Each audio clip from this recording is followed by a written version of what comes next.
Talk Sports. We are Baltimore. We are San Diego.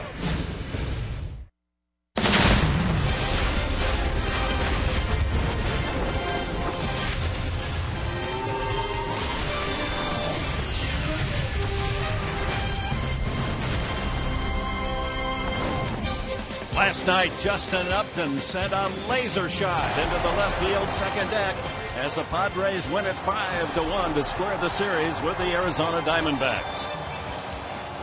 And today, the baseball world celebrates the human legacy of one Jackie Robinson, Hall of Famer.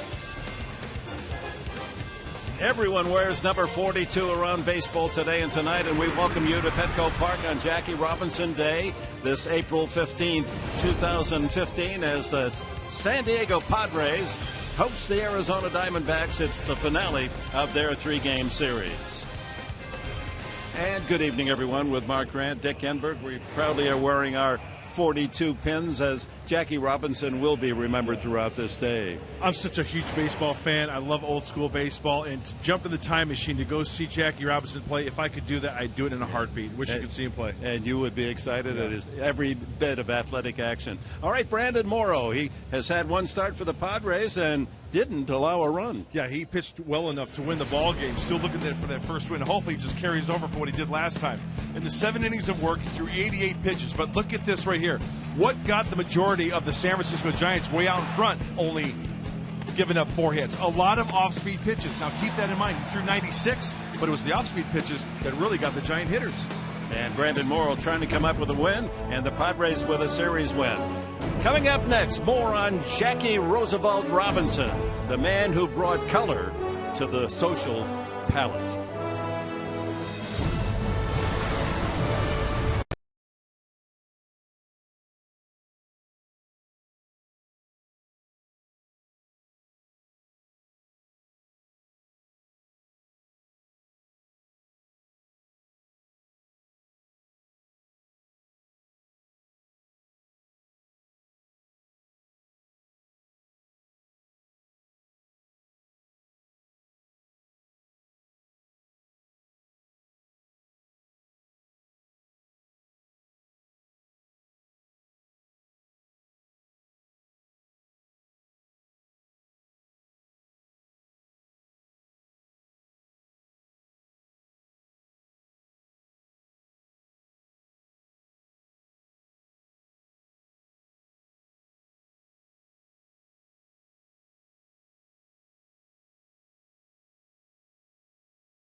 Number 42 in tribute to Jackie Robinson.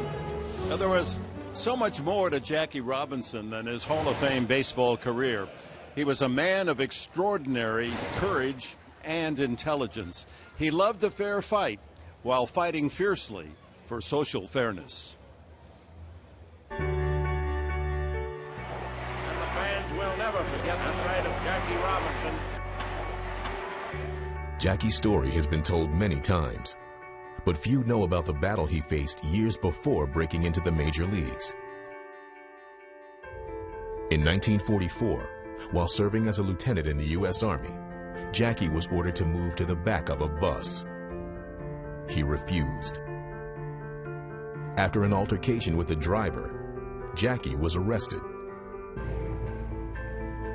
Racial tensions were running high, but Jackie was fearless, just like he was on the base paths. Robinson drives a ground single into center field, curring for the plate on his daring steal.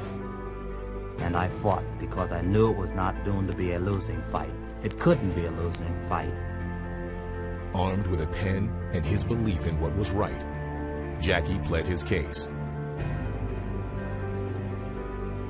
and was found not guilty. More than a decade before Rosa Parks became a symbol for equal rights, Jackie began his fight for fair play on and off the ball field. Robinson, hammer singles and rots across the plate. Jackie may be remembered for baseball, but his legacy represents so much more. And I believe that the society can remain good only as long as we are willing to fight for it and to fight against whatever imperfections may exist.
Drill deep. It's high enough. Touch them all.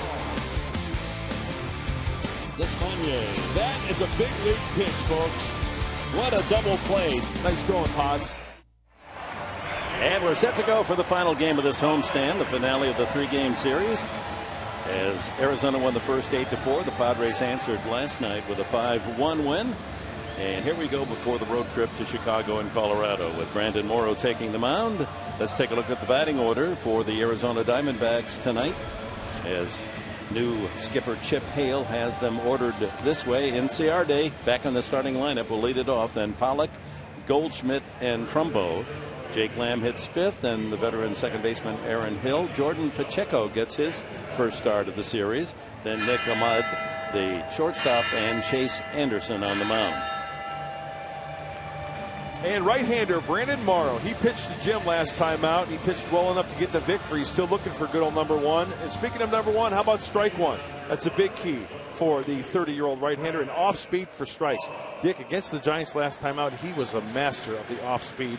He hit 96 on the radar gun, so he's no slouch. He's got some good stuff. Yeah, we're going to see a torrent of changeups tonight. Morrow and his counterpart, Chase Anderson. That's a big pitch for each right-hander. Here's the Padres defense, brought to you by your San Diego County Ford dealers. Upton, Myers, and Kemp, the same outfield that has served the first 3 games of the series. Middlebrooks and Amarista on the left side. Jed Jerko, after 3 games off, returns at second base. Alonso at first. Derek Norris behind the plate. Brandon Morrow will toe the slab. And O.D. Rodrigo Despaigne last night was masterful as he needed only 84 pitches to work 7 innings of 2-hit ball, allowing just 1 run. Talk about calm, cool, and collected. He just hangs out in the dugout up there on the mound like, hey, bud, it's all good. Just give me the ball. I'll get him out. I like that attitude he's got. And I like the comment made by Derek Norris after catching him last night. He said, you think the hitters have trouble? I had trouble. He had so many different angles that he was ad-libbing in the middle of the windup. It all worked. And as Chip Hale said, we couldn't break his code. And here comes the hot-hitting Ender Inciarte in the last 24 games, batting at a torrid .381 pace. This season, .393. Padres' good fortune last night. He was not in the starting lineup. He did pinch hit and walk. 70-degree day and night. We're pleased you're with us an hour early than normal. Baseball at Petco about to begin again. Morrow likes the sign, and the 30-year-old right-hander gets us underway. There's that first pitch strike. 50-year-old Chip Hale, his first year, high school in Moraga, California, college, University of Arizona. 17th round pick in his playing days by Minnesota. Breaking ball 1-1.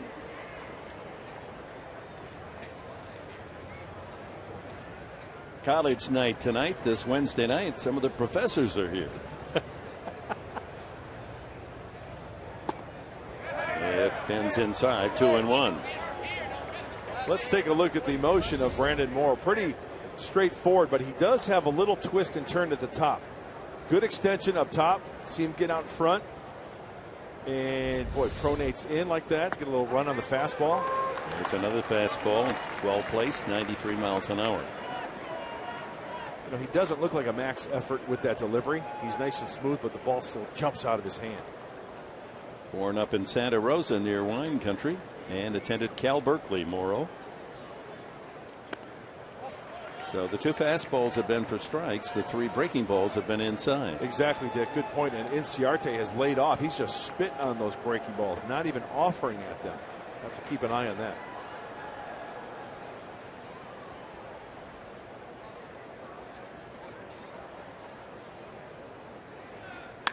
And there's another base hit, Inciarte. Man, he makes good contact.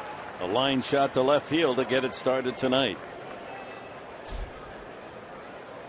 A look at the keys to the game brought to you by your Honda dealers of San Diego County. Well, already, I've got an F. Contain Inciarte and Goldschmidt. Inciarte singles to left and errorless baseball for the Padres. If they can clean it up on the field, which they are very capable of doing, they're going to win a ball game. But Inciarte and Goldschmidt, they can do some damage. Not only at the bat, but also on the bases.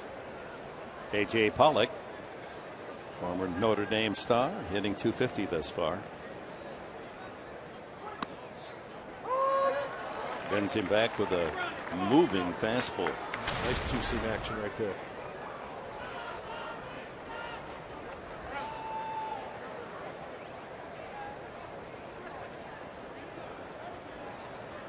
Pollock started last night in center field and led off, went 0 for 3.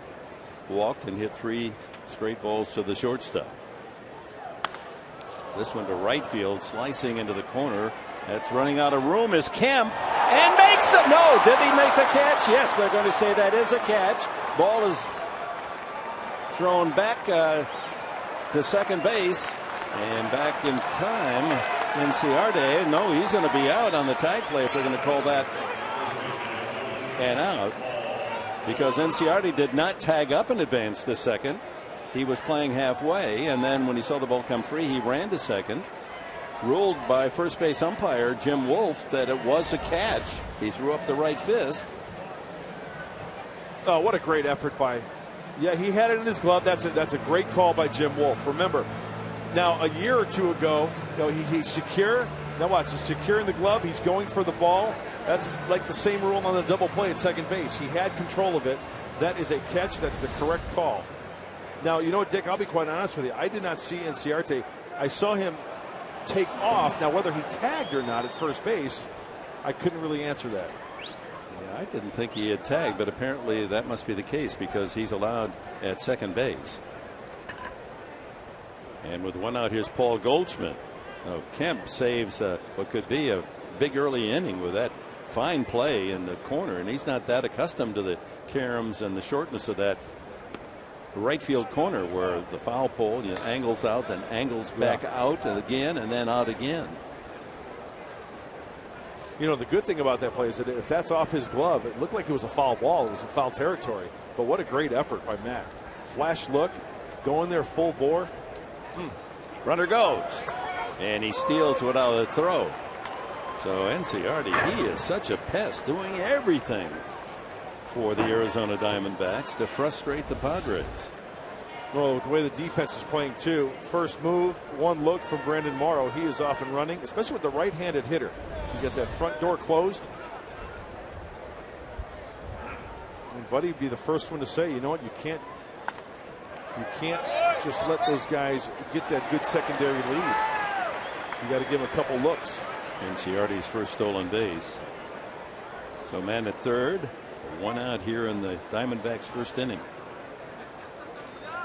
They scored 4 big ones in the second inning of game 1 on their way to the 8-4 win. Padres got 3 in the first inning last night on their trip to a 5-1 victory. Checks his swing. Well, you know what? Brandon Morrow's got to be careful. The Fox Tracks brought to you by Honda. Every pitch has been up in that zone. He's got to be careful with Goldschmidt up there. Infield playing back. They'll give up a run for an out this early in the game.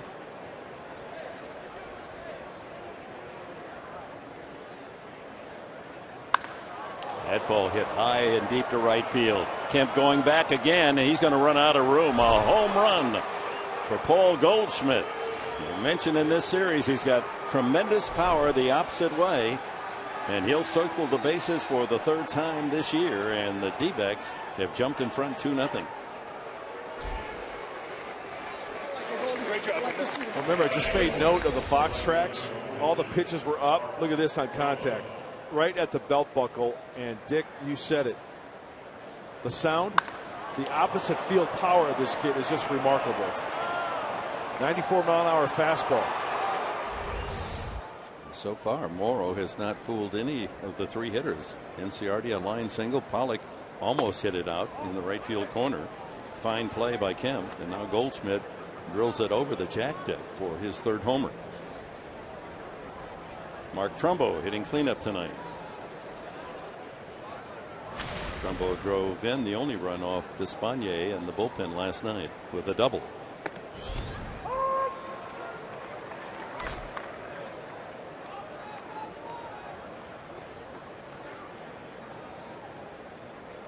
Goldschmidt is just a super hitter.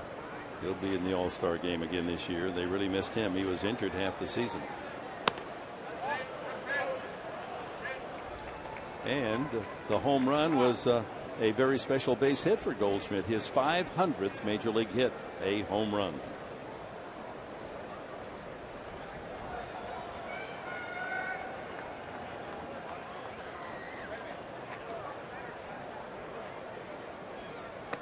Swing and a miss. 2-2. Tough for a pitcher, any pitcher. You give up a 2 spot in the first inning. You have to erase that from the hard drive. Go at it as if it's 0-0. And make the adjustment.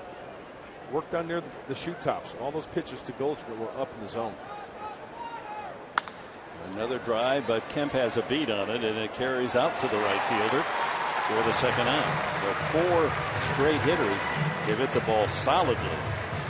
And the D-backs have 2 outs but 2 runs home. Jake Lamb comes up. He has a home run, 7 runs batted in. He was tied with Goldschmidt for the RBI lead on the club, but Goldie, as they call him now, with 9 runs batted in.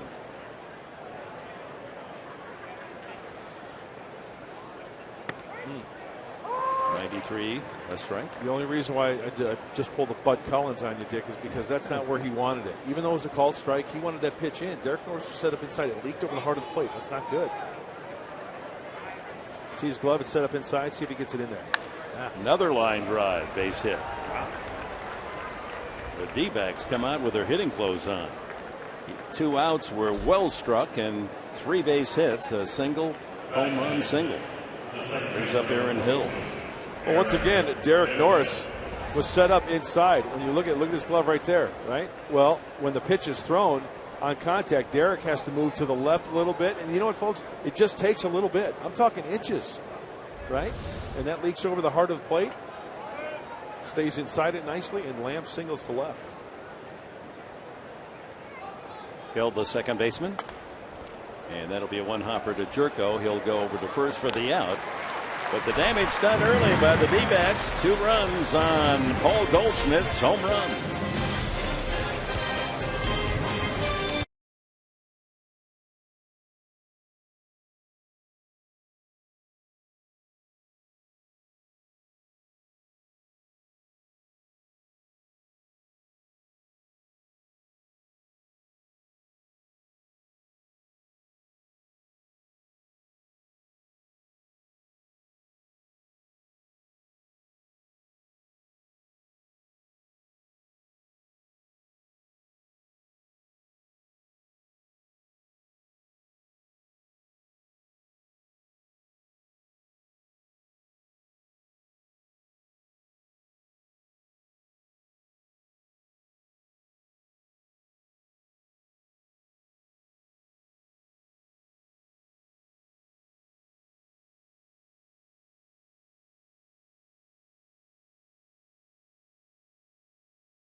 What we feed them matters.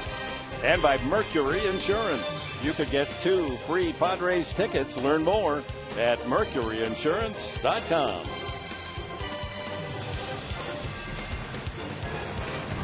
So 27-year-old Chase Anderson staked to a 2-0 lead before he throws his first pitch of the night.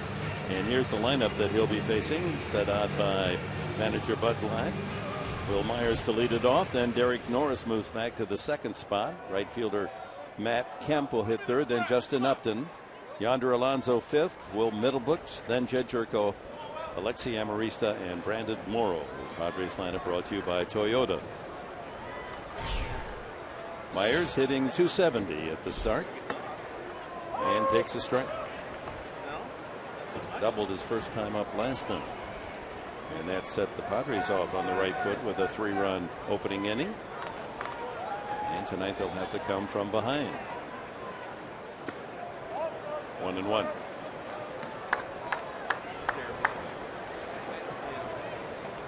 Oh, the Padre offense looks at its 2 runs in the first inning. They say, "Ha, we got 2 in us. We got more." Line foul. We've got more than 2 runs in this tonight, and they're going to go after a kid who made his major league debut last year, Chase Anderson. He's got the sinker, good curveball, but an excellent changeup. Very good changeup. One of the best out there. Not overpowering, almost a carbon copy of a Jeremy Hellickson type pitcher. Yes, he is. Built like him, too. He's 6'1" and 195. Attended the University of Oklahoma. Last year was 9-7 his rookie year with Arizona. 2-1 against the Padres. Ground ball toward the hole. Deep is Ahmad. And look at that throw off balance. Big arm for Ahmed. One away. The Diamondbacks defense brought to you tonight by Renovation Realty. And let's start with the infield. Around the horn, Lamb and Ahmed, Hill and Goldschmidt in the outfield, Inciardi and Trumbo at the corners, Pollock in center field. Pacheco gets the start behind the plate for Chase Anderson. Yeah, this defense does not get rattled. I get it. The Diamondbacks they're pretty good. Yeah. They are good. They can catch. Derek Norris.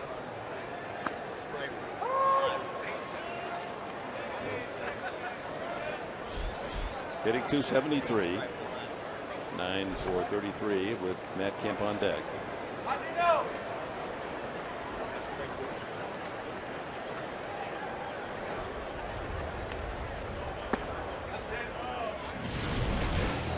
Last night, Norris and Felixson drilled a first inning double to the left field wall to knock in a run on the way to a 3-0 lead. His fourth RBI. Fly ball center field. Pollock a long run, but the ball hanging up, and there's 2 away. Good, how you doing? And here's right fielder Matt Kemp. Good success against Anderson last year, 4 for 7.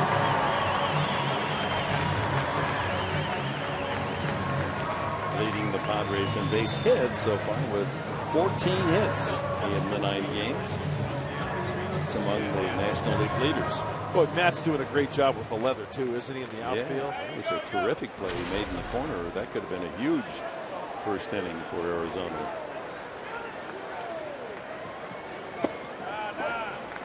Well, so far for Anderson, everything's away, away, away. Fastball's away. He'll nibble a little bit like Hellickson.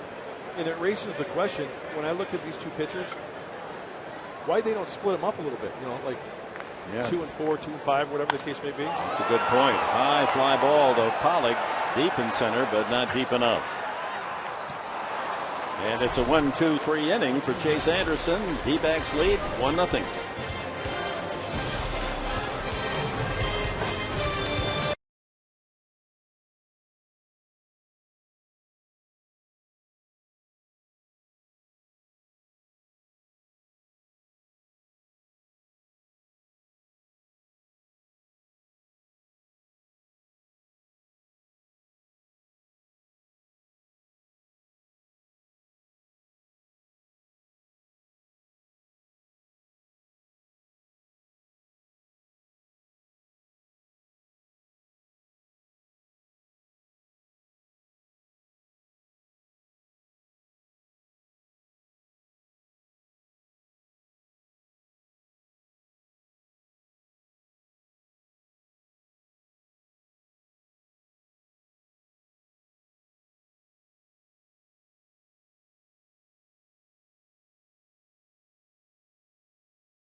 Not only to integrate it, but also just kind of pave the way for the nation. You know, it's America's game, and at the time when civil rights weren't kind of in the forefront of everything, he broke through the color barrier in baseball and kind of led the way for the rest of the country to follow. Well articulated by Tyson Ross. As we go to the second, Arizona with a 2-0 lead. Shortchanged them a little as we went to commercial. Lower third of the order, Pacheco, Ahmed, and Anderson against Brandon Morrow, and he sends in a fastball strike. He threw the fastball for strikes, but they also were hit hard. I don't recall one breaking ball that was in the strike zone. No, Inciarte did a nice job the first at-bat of the game. He laid off some breaking balls out of the zone. If there's an adjustment this inning, if he throws the fastball in, he's got to get it in. Another line drive. Upton charges and makes the catch. A tough play by Justin Upton. Well, the criticism at the start of the spring training that the outfielders might be a bit short defensively. Upton and Kemp at the corners have belied that charge. They're making good play after good play. That's more than ordinary. That is not an easy play because Justin Upton almost overran that ball. That ball is actually hooking as Justin was going towards the left field side. So then he had to turn his glove back the other way, twisting and turning. It's a twister, Antiem. And coming up with the big out. Nick Ahmed, 3 for 20 at the start. Hitting 8th. Collegian at the University of Connecticut. The Musketeers? No. Oh, I got it. Huskies. You got Huskies. it right. Musketeers, UMass, It's right? the same thing. Musketeers, Huskies. You were right on. Chopped the third foul.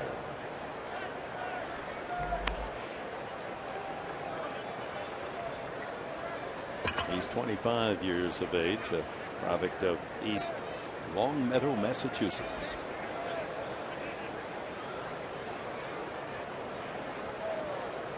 Plenty of daylight left, Mark. Mark Sweeney's favorite seat right there. Yeah, that's right. I like the 6:10 start. You're absolutely right, Dick. Plenty of daylight left. Inside at 93.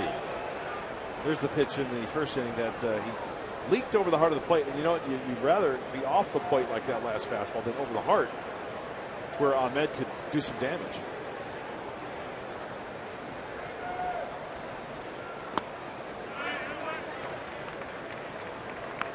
Change up there. 2-2. Good call, Professor. Pulled the string on him.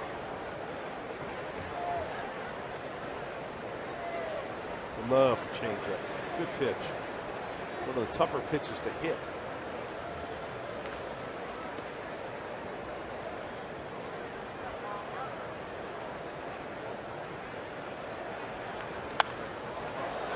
Flared foul.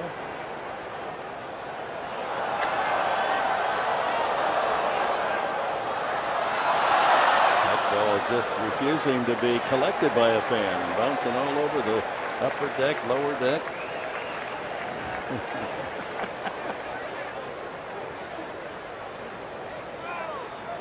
He's all decked out. He's got the Padre jacket, the fedora, and now he's going home with a baseball. Good for him. Hey, even the umpires are wearing number 42 tonight. That's nice. I just noticed that on home plate umpire Adrian Johnson's sleeve. They all have their own individual number, but the entire baseball saluting the man who wore 42.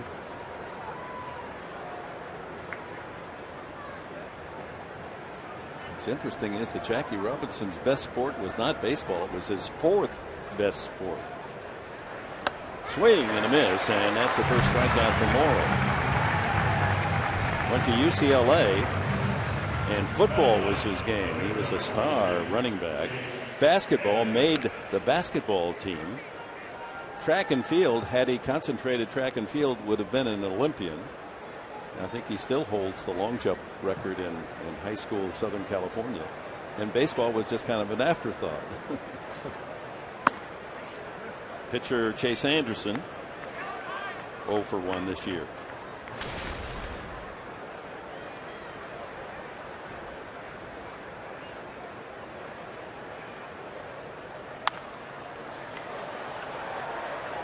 A ball and a strike. Bases empty. 2 outs here in the second.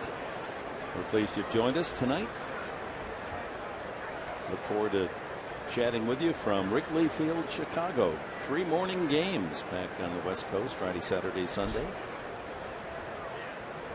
Did you pack your long johns? You bet I am. Taking a heavy coat. Yeah, me too. Remember how cold we were last year when the wind was coming in? We were dressed like we were going to Laguna Beach.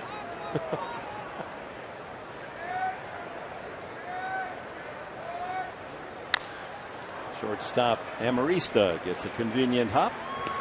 And it's a 1-2-3 inning for Brandon Morrow.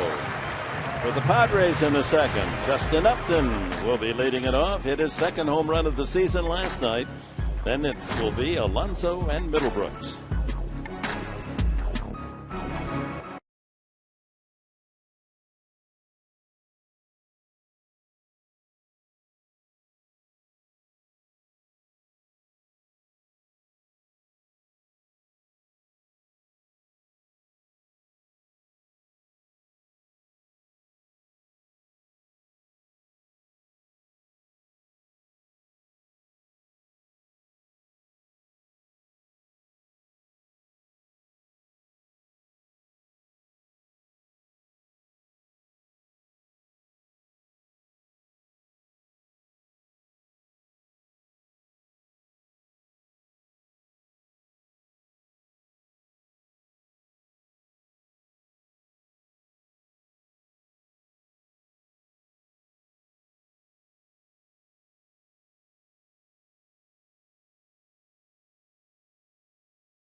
You know, as far back as being a 4-year-old hitting balls off the tee in the backyard, I wanted to play baseball. And if I'd never had that opportunity, I don't know where I would be. And you know that sticks out to me is that I've had a love of baseball almost my entire life. So, you know, having the opportunity to play at the highest level because of what Jackie did is special to me. Yeah, well spoken by Justin Upton. Hitting .303 and has hit safely in all 9 games of the season. Alonso and Middlebrooks will follow here in the bottom of the second. The Padres down 2-0 early. There's a strike with a fastball. Well, history's time has truly softened, if not even sterilized, the racial hatred, the hatred that existed when Jackie Robinson broke in 1947. It's impossible for us to imagine. There's a line drive up the middle, and Upton didn't waste any time. He's hit in 10 consecutive games of this season. We'd have to gather all of our imagination to even on this day in 2015 think of being at a ballpark where African American is in a uniform and fans and boys, young children are offering taunts and hateful thoughts, opposing players not wanting to get in the shower with Jackie Robinson. Separate hotels, right? Yeah, I mean, it's beyond our comprehension. Yeah, I can't wrap my brain around it. So when you hear all these fantastic salutes, you cannot say too much. You can't go over the top in talking about what Jackie Robinson meant, not just to baseball, but to our entire society. Alonso. And you know what? I think baseball should take credit for the advances in our society for all color. Absolutely. And even today, you know, the fact that there's some diplomacy between the United States and Cuba. You know, baseball's been a part of that. I think because of baseball, it's opened up the gates not only for the U.S. but for the Cuban administration. Absolutely. and this great national pastime can take some credit for the social justice that it has promoted. So Alonso with Upton at first base, leadoff single. Yonder a base hit last night. Line drive to left field. And a walk, 1 for 3, and an RBI.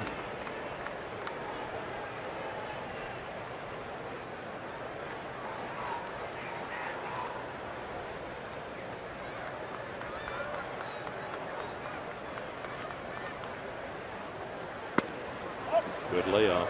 See, I've always contended that I think there should be some type of history test of all the young players coming up. The history of free agency, Curt Flood. The history of Jackie Robinson. I feel you should be able to pass. You have to pass a test before you can appreciate playing the big leagues.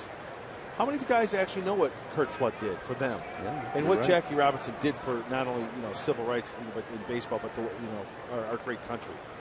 They should know that. Yeah. It's more than just he wore number 42, so we get to wear that tonight. I've contended all my life that if you are in any sport, and you're in a deadlock between two players, which one do I want to take? They all have equal ability, if you could hypothetically set up that situation. Take the one that knows the most about the game. 3-2, the runner goes, and a ground ball by Goldschmidt into right field. Running all the way is Upton. He might be able to score. He's being waved home. On to second goes Alonso. The Padres get a run. It's 2-1.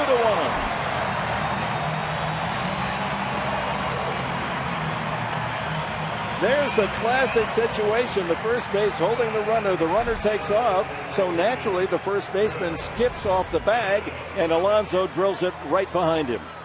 Well, that's something you don't see too often. This is a hot baseball off the bat. Gets by the Gold Glover Goldschmidt. And with the speed of Upton, Glenn Hoffman sends him around. He's going on the pitch. Crack of the bat, flash look. Where is it? Okay, it's not in the air. I can keep going. Turn it on. That's a freight train coming home. It's 2-1. A single Upton and a RBI double from Yonder Alonso. And the Padres pull within one of the Arizona lead and have that tying run out at second with no one out. Will Middlebrooks to hit. 3-2 pitch, and Alonso pulled it sharply.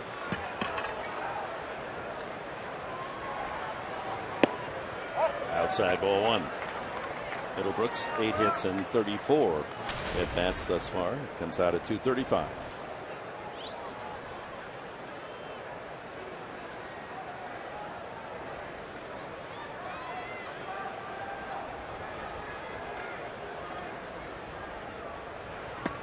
There's the changeup way out in front. Remember last year how many times during the course of the season, especially the first half, when the Padres just could not score runs, we'd say, well, they were 1 for 7 runs in scoring position, 0 for 11, 1 for 10. How can I forget? Yeah, this year so far, this homestand, 16 for 44, hitting .364. Gotta love it. Runners in scoring position. Your lineup is indeed different. And the opposing pitchers are going to take, oh, that's a shocker. Will Myers doing all the talking to Justin Upton. Did I tell you the one about when I was It's a different outlook this year for the opposing pitchers facing this Padre lineup. There's no doubt about it. A ball, 2 strikes to the third baseman.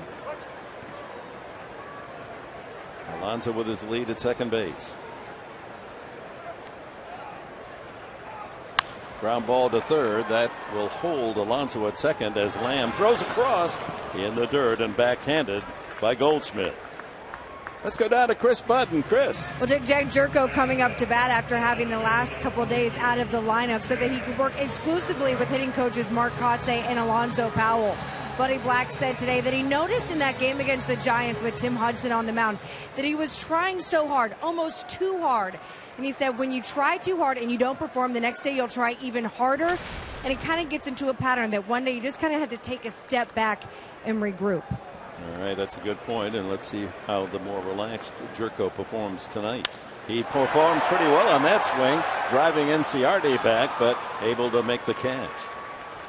Yeah, that would have been such good therapy for Jerko to have that line drive fall in there. He hit it well. Bittersweet at bat, right? I would guess that Mark Kotsay or Alonso Powell is going to go up to him and say, hey, you know what? First pitch fastball, you took a great swing, you hit it well, you just happened to hit it towards one of the defenders out there in left field. From that standpoint, yeah, you don't like the result, but I think the swing and the approach and everything else was right on target for Jed. Baby steps, right? Absolutely. I mean, there's some reward in just making that good contact. Yep. As you said, that's why those other 7 guys behind the pitcher have gloves on their hands. Amarista takes a strike, barked out by Adrian Johnson behind the plate. He's 2 for 4 in his limited time facing Chase Anderson. Trying to pick up Alonso with 2 outs.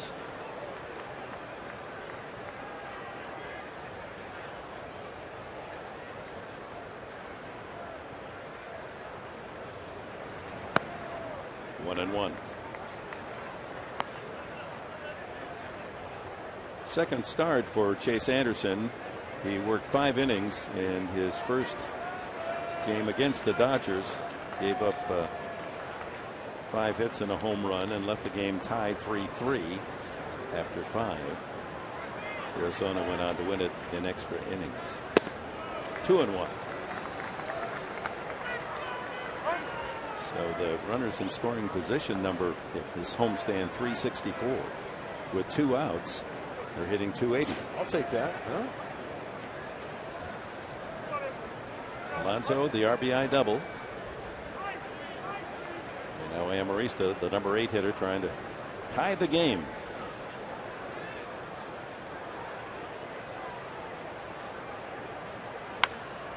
Slap foul into the second deck.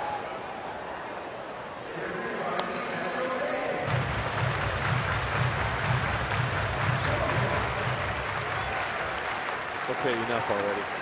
She said, clapping in my face right. Come on.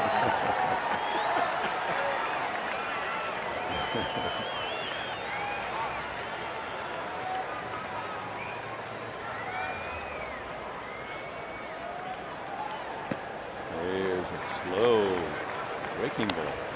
3-2. From the curve.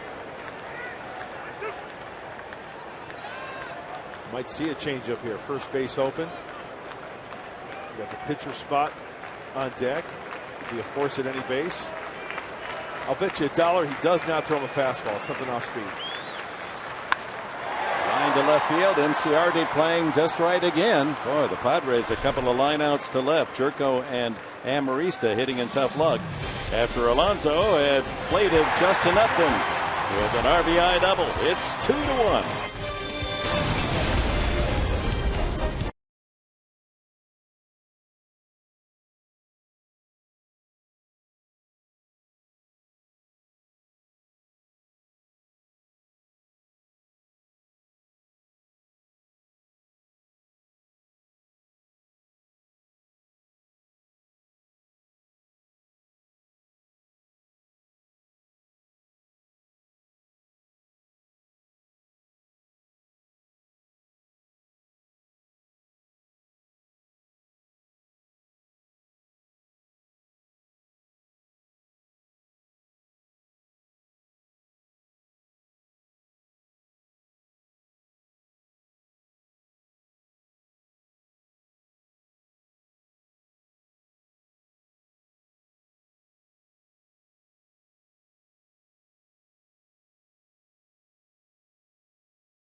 trucks. Well, who likes the twin killing? Who likes the double play? I do. I know the professor does. Well, last night in the 8th inning, Joaquin Benoit on the mound. A walk to Inciarte. Double plays in order. Look at Alexi Amarista getting to the baseball.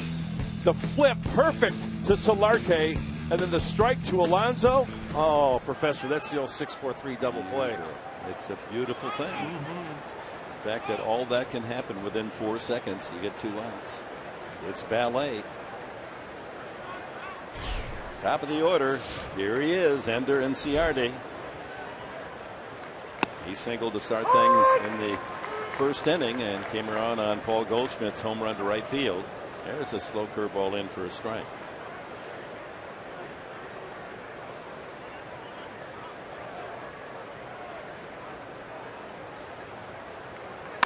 Line drive by the dive of Alonso. He's got another extra base hit. He had a couple of doubles and a triple in the first game. He may try for 3. Nope, he pulls up now at second base. Man, talk about a hot hitter. This game's too easy, he says. Like not getting the fastball in enough, that's a slider. He does not get that in enough as well. It's elevated and it speeds up his bat just out of the reach of Yonder Alonso. But good recognition from Inciarte on that high breaking ball, staying on top of it, not popping it up and fouling it down somewhere at the right field line. So the Padres get a run back to make it 2-1, and Inciarte positions himself in scoring position for A.J. Pollock, Goldschmidt, and Trumbull.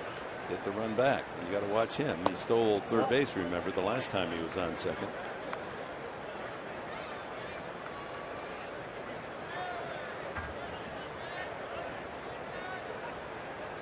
Pollock does such a good job with that. Shillelagh insiding out the ball to the right side. He can turn on a breaking ball.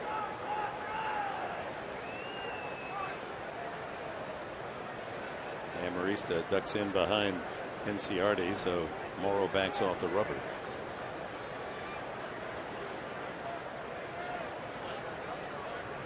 That opens up a bigger hole on the left side.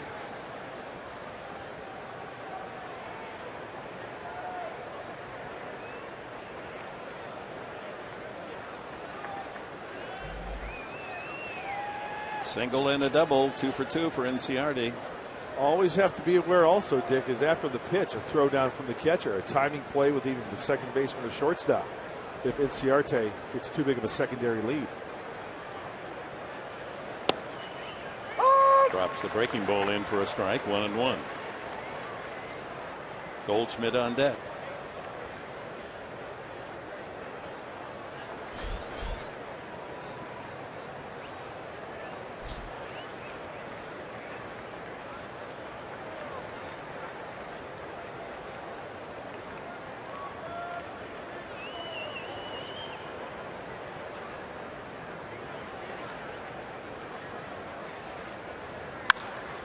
Hit to the shortstop. Amarista looks the runner back and throws him out. Well, tonight's game, fans, presented in HD by Sony 4K. Here's Goldschmidt. Chance to add to his RBI total. First time up, a no-doubter to the opposite field. That ball over the jack deck into the section by the aisle. It'll be interesting to see how Morrow pitches it with first base open and 1 out. Third home run of the season for Goldschmidt. I say down and away. Fastball in the outside corner. Try to pepper that outside corner, but you got to keep it down. Even mid-thigh high away, Goldschmidt can take it that way.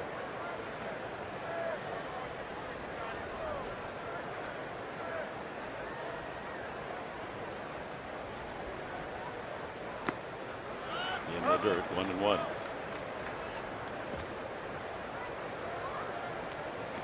The Padres' goal, as it is every season and every series, is to win the series.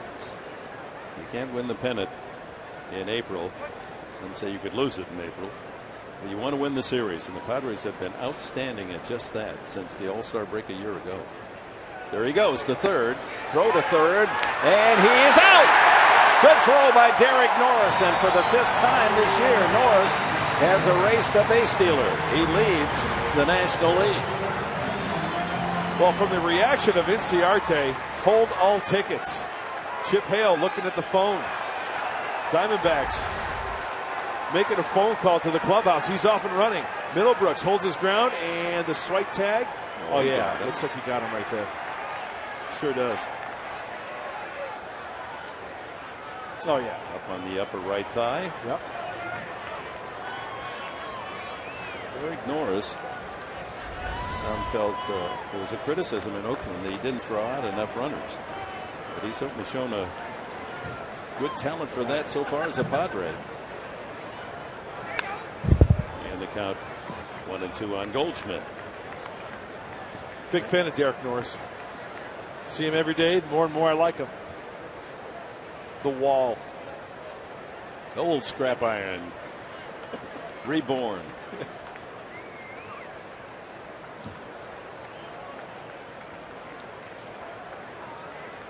Keep it away here. Line drive base hit. That's how big that throw out by Norris was of Inciarte is. Goldschmidt is 2 for 2. Brings up Mark Trumbo. Well, believe it or not, I think a good thing here. Let's go to the bad, though, first. Hanging slider. He just didn't get it out. On contact right down the middle of the plate. Upper thigh high. That spells the danger zone. The good thing, kept Goldschmidt in the ballpark. 2 outs, run around first. Go the short way at second base. And with 2 outs, you've got to watch Goldschmidt. He's a better than average base runner. Base stealer. Outside to Trumbo. Fastball. Trumbo lined sharply to right field his first time. Hit it hard, but right to Matt Kemp.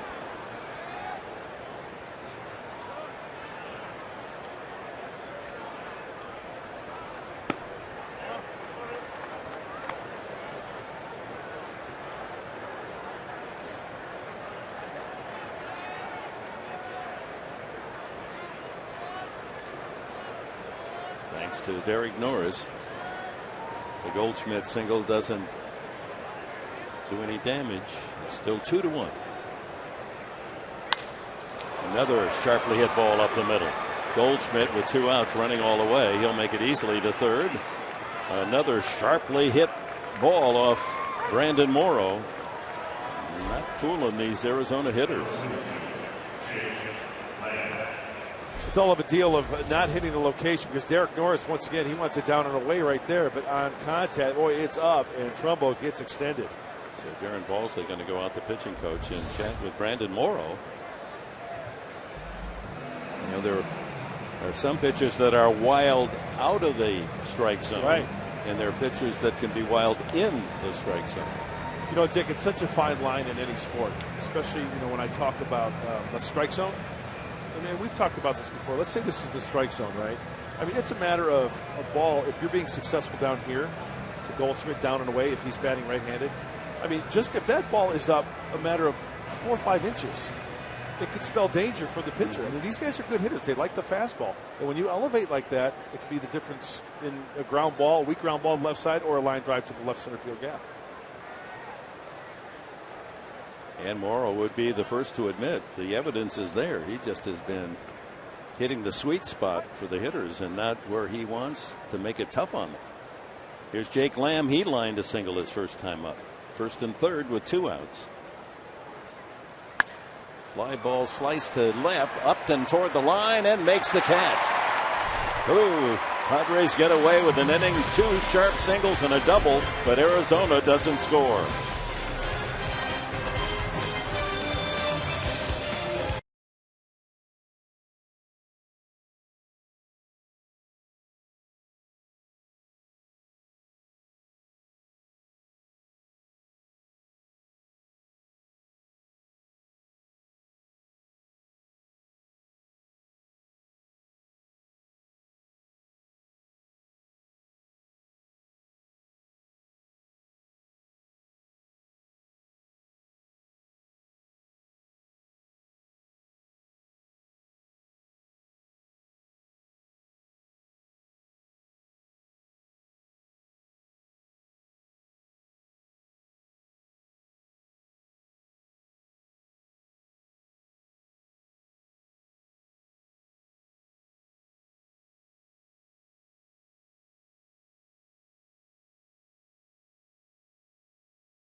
out there and playing hard. I mean, he was a very special man.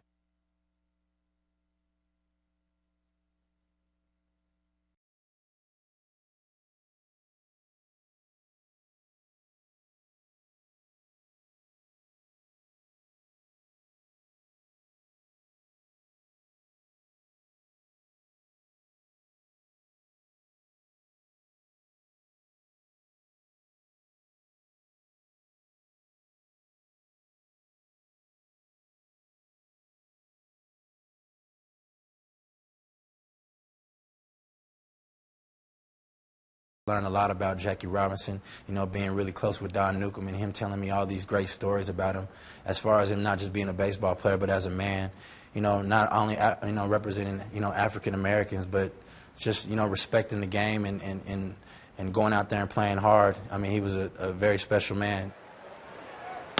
Yeah, Kemp, that's good fortune for him. The great Don Newcomb there with the Dodgers. We see him every time we go to Los Angeles, and one of the great pitchers and a teammate of Jackie's, able to learn some of the lessons and the great stories about what happened in those years. Brandon Morrow will lead off the third, looking for his first major league hit. He's 0 for 16. Limited chances while in Toronto interleague play.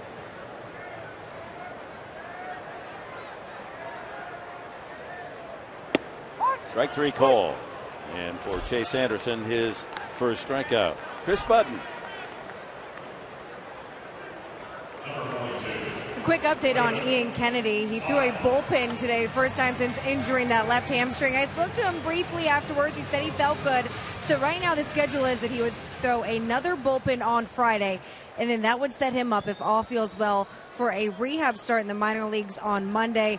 And then depending on where his endurance is from there, he could either have one more minor league game or come back to the big leagues. All right, thanks for that report, Chris. He would be eligible to come off the 15-day on the 26th of April. In the meantime, Graysomer Despagne will fill his spot in the rotation as he did last night so effectively. Isn't it nice to have arms like that filled in? You bet. Ground ball sharply into left field. Will Myers has a base hit. One out single to left. And that'll bring up Derek Norris. Well, the first thing this kid wanted to find when he came to San Diego was a place to find some good sweet tea, like back home on the East Coast. Well, one thing's for sure, that's a sweet swing, and he found the hole all right. Like he was on a team. Love this kid. He's a chatty Cathy. You know, at the introduction of all the H.A. Preller acquisitions, we had Kemp and Norris and Myers, Upton, and he was so quiet. We wondered, you know, what kind of interview will he be? You knew that Kemp is going to be a good talker, and Norris really, you know, he's very engaging. But yeah, maybe he's 24. Myers, he'll be shy. Yeah. Were we ever wrong about that? Norris flied to center his first time.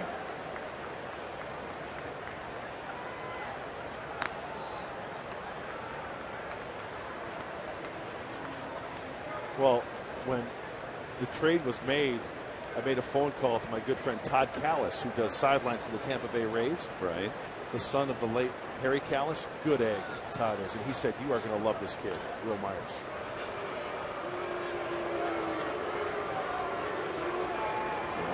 Roy Campanella, the great catcher for the Dodgers and teammate of Jackie Robinson, said you got to have a lot of boy in you to play this game, and he does have a lot of boy, a lot of kid in him, and it's nice to see.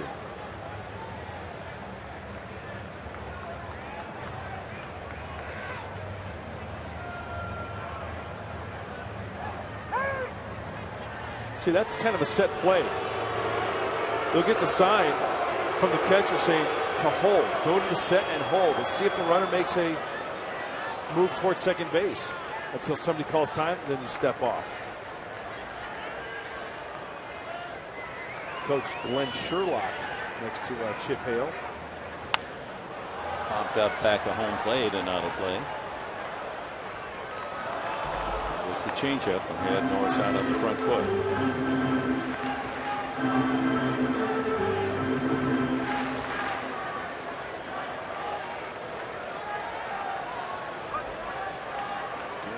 Kansas City Orioles have been trailing throughout the night. Still have a couple at bats. Detroit shuts out Pittsburgh 1-0. So the Tigers now are 8-1.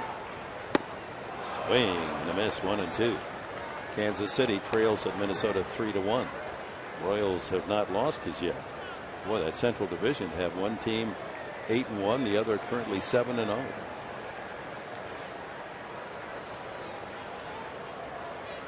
You know, that last swing that Norris took almost looked as if it was kind of a swing to kind of protect, because Will Myers faked like he was going to run. I wonder if that kind of, I don't want to say disrupted Derek Norris at the plate, but you know, as a hitter, you could see peripherally that guy kind of go, and then that fastball down and away. It really wasn't one of those swings where he was really on it. I wonder if he was kind of had the back of his mind and try to protect it because he was kind of running there. Got a big hole on the right side to aim.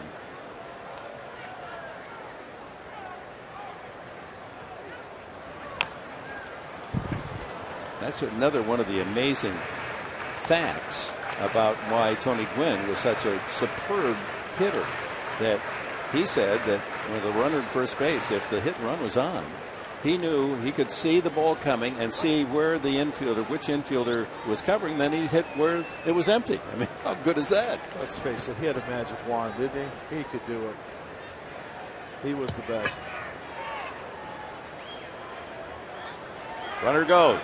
Swing and a miss. The throw by Pacheco is in time. Aaron Hill stays with the tag. And that's it for the Padres. So both catchers have thrown out a man trying to steal. Padres gone now in the third inning. Close play, but Pacheco put that throw right on the bag, right there. Myers was in there in time, but that's why, slid past the bag.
History brought to you by Geico.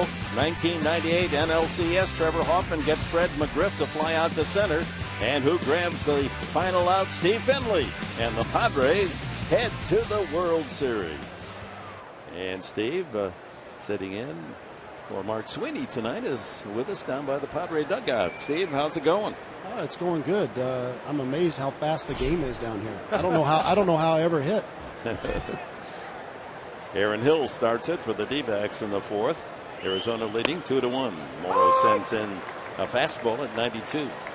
Yeah, he's a Saluki, ladies and gentlemen. Steve Finley, the pride and joy of Southern Illinois University, career .271 hitter, 304 home runs. Glad to have you, Fins. It's good to be here. It's good to be here. Popped up back of second. Jerko calling as he angles toward the foul line.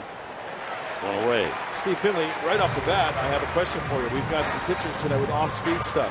How did you counter a good changeup when you were in the batter's box? Well, you know, you hoped you could get a guy tipping, but you know, sometimes you just cheat it and you look for it. When a guy's got a good one, though, even if you're looking for it, it might not matter. So you're just hoping they can elevate the ball a little bit. That's what you're looking for when you get a good guy throwing a good changeup. Jordan Pacheco lined to left field, and Justin Upton made a sliding backhanded catch to rob him. That was in the second.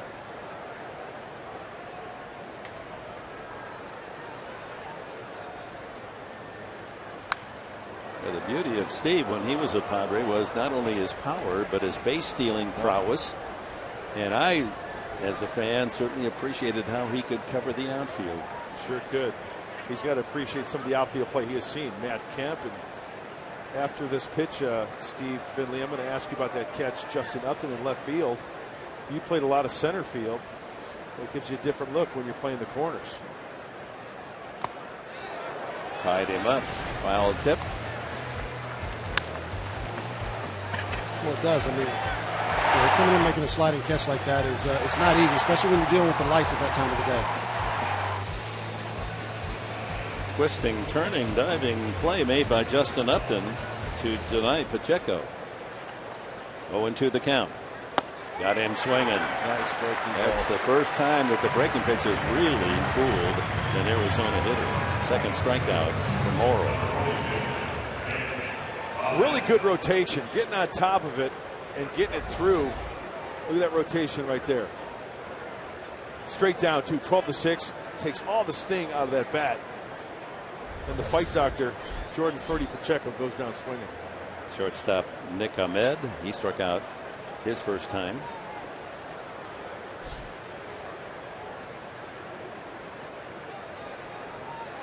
Couple of outs.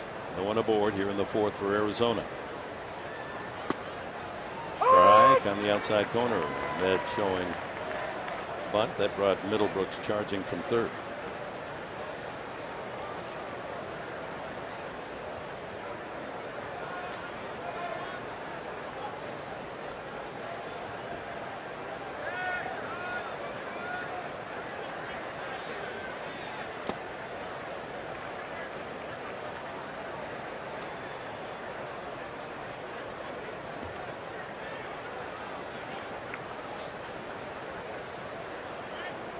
Brandon's looking for a win tonight to level his career record. A win would give him a 43-43 career total.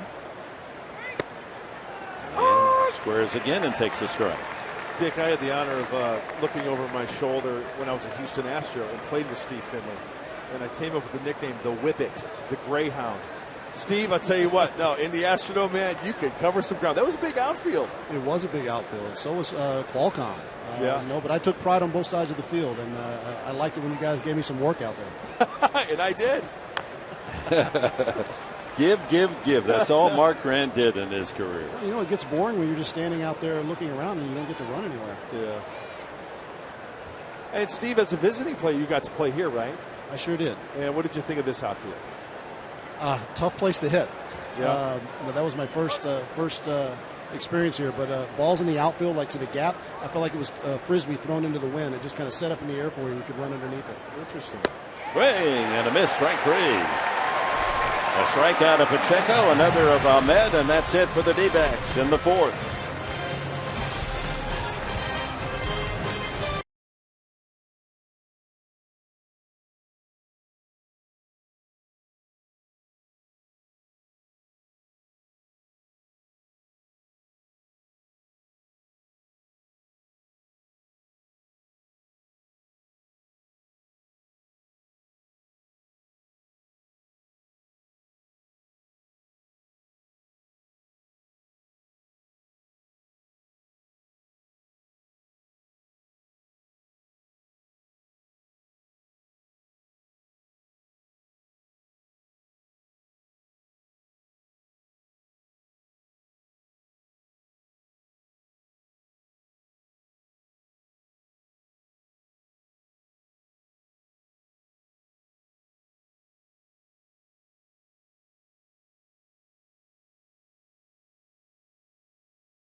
Time now for the T-Mobile game changer, and boy was he ever a game changer. Jackie Robinson. On this date, 1947, he first appeared against the Boston Braves. The Braves won that game against Brooklyn 3-0. Most valuable player in 49. Now remember, his career started about 10 years later than it should have because of the racial ban. 342 is all he hit in 49 with 37 steals and 124 runs batted in. And 62 earned his proper place in the Baseball Hall of Fame in Cooperstown. And saluted here and through every Major League Baseball stadium. Matt Kemp. Fly ball to center his first time. Takes high, ball one. Well, 91 on the fastball. Excuse me, Dick. Steve Finley, you were a Dodger in 2004. You know, a lot of baseball royalty. What did you learn about Jackie when you were there? Well, what he meant to the organization, what he meant to baseball, all the way around. The barriers he broke through, what he had to endure. Like I said earlier, it's an inspiration to everyone. And there are a lot of teammates and front office personnel, the Branch Rickey, of course, who made the move to first sign him for the Dodgers, sent him to Montreal, picked the right player to engage what was going to be just a tumult of difficulty. And then there's that classic moment when Pee Wee Reese, a Southerner from Louisville, when all of the terrible barbs and threats were happening to Jackie, and came out on the field and put his arm around Jackie Robinson and said, "Hey, he's my teammate." That one gesture did as much as 1,000 words. Well, Dick, I think you said it right. They picked the right player. I mean, to go through everything he had to endure and keep his composure and be the person he became, they definitely chose the right person. Yeah, that classic comment that he said, "I'm not looking for a man that wants to fight. I want somebody that refuses to fight and fight back." One-handed, nice stab by pitcher Chase Anderson to deny Matt Kemp. One away. Justin Upton singled his first time, scored the Padres run.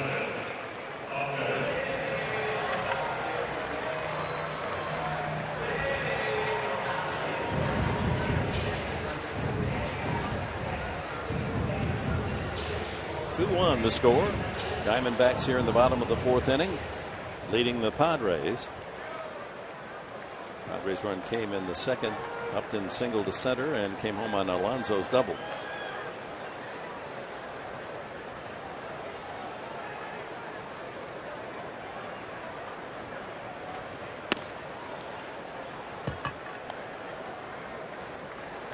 Now, the state in history, not only the first game for Jackie Robinson in the major leagues, but in 1958 it was the first major league game on the West Coast. The Dodgers and Giants had headed west.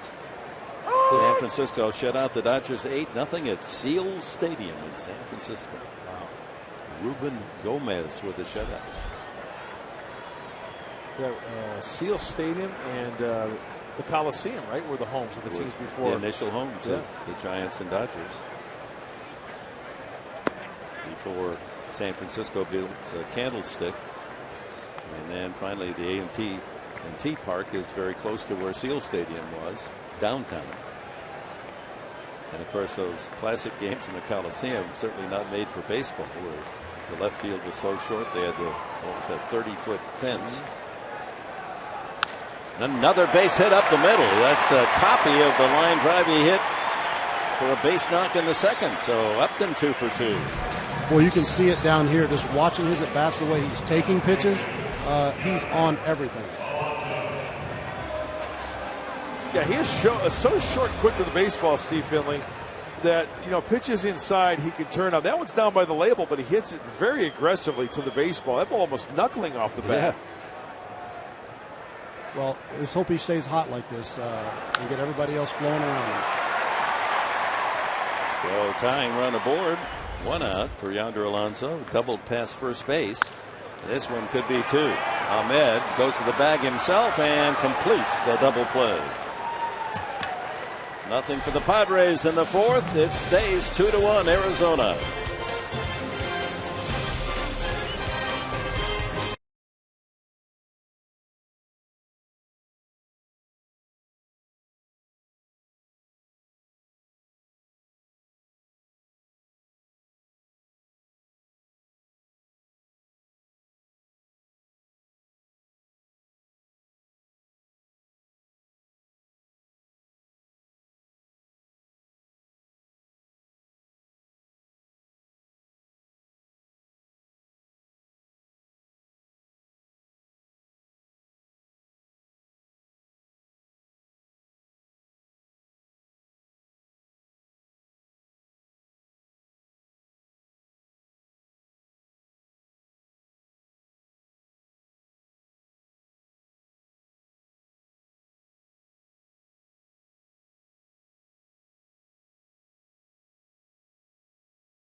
Baseball brought to you by Saquon Casino.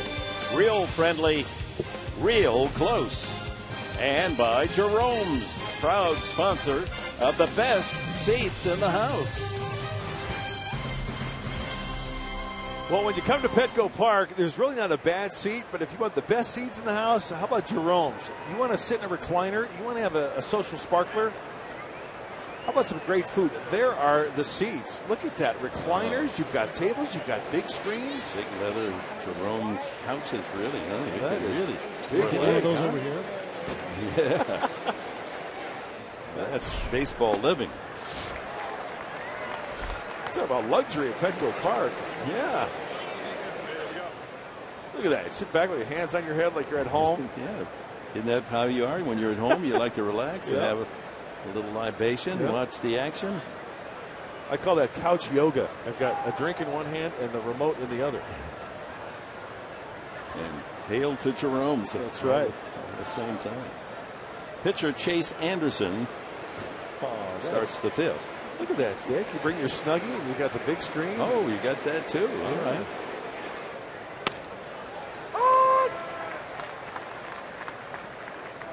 Just leave it to Jerome's. Best seats in the house. You got to do a game for that, Professor. That's a good idea. 2 strike pitches fouled away. You know, we did that from that luxury suite down by the third base dugout last year, and we thought that was going to be terrific, and it was for viewing. Yeah. But you know what? They didn't bring us any of the good stuff. You know, I mean, I think Jeff Bile, our boss, and Henry Ford said, "Hey, just nothing serious to those 2 mooks. Let it go." Yeah, that's a good idea by Middlebrooks. Anderson flirting with an infield chop for a base hit. Yeah, when that ball is chopped in front of home plate like that, it's got that spin on it to where the second or third hop, it's going to finally take that turn and go foul. So a nice, wise choice. Well, we have a moment talking about Jackie Robinson as you see the play again and just lets it kick foul. As part of the tribute, all 30 Major League Baseball teams will have the number 42 jerseys up for auction. So if you would like to get one of the jerseys being worn by the players you're watching tonight, you can bid by visiting MLB.com/42 jersey. Swing and a miss, and that's 3 consecutive strikeouts now for Morrow. I'll give you that again. Visit MLB.com/42 jersey. Time now for the timeless moment, brought to you by Coors Banquet.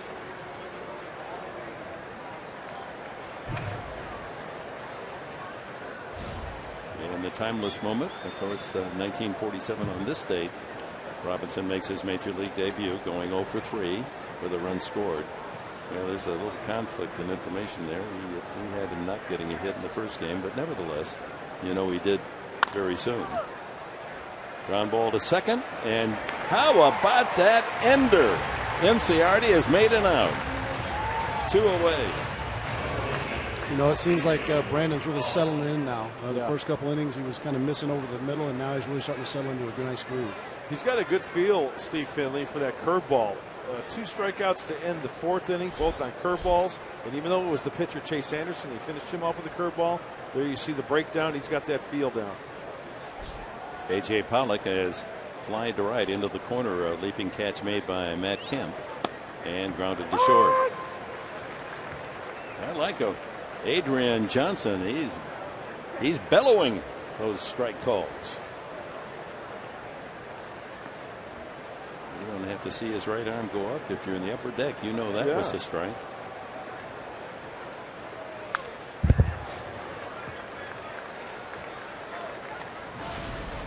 Talk about the curveball. There's the grip from Brandon Morrow. Get up on top of it, get extended, and the lower you throw it, the more break you will have.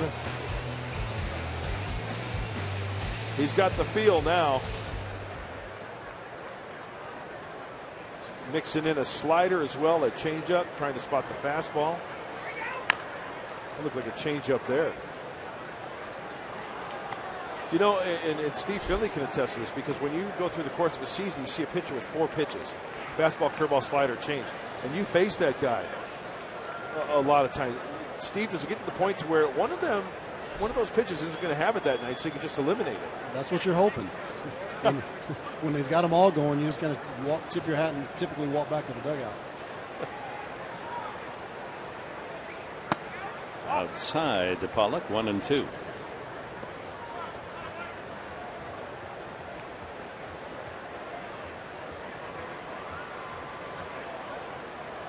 Padres trying to make this a successful first homestand of the season. A win tonight would give them a 5-2 record.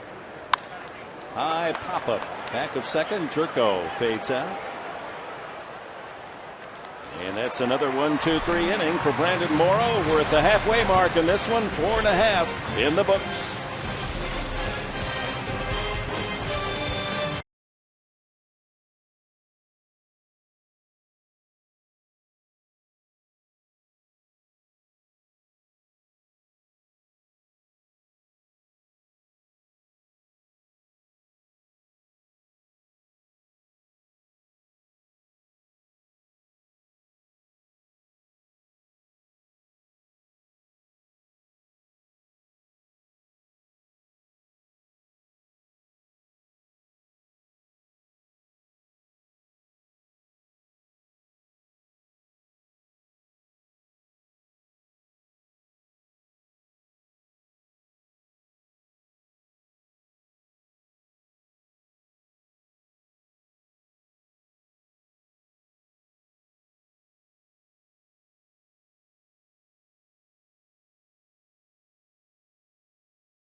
Two-run home run hit by Paul Goldschmidt of the D-backs in the first inning. Still holding up as Middlebrooks will start things, then Jerko and Amarista in the 5th.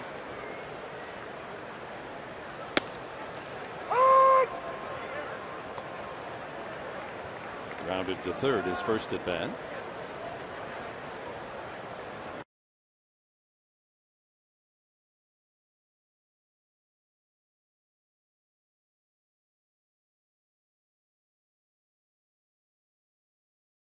The other side of the table looks like he's settling in as well.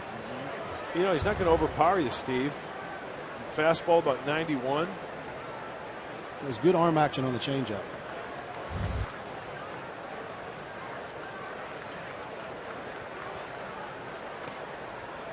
He wastes that one in the dirt.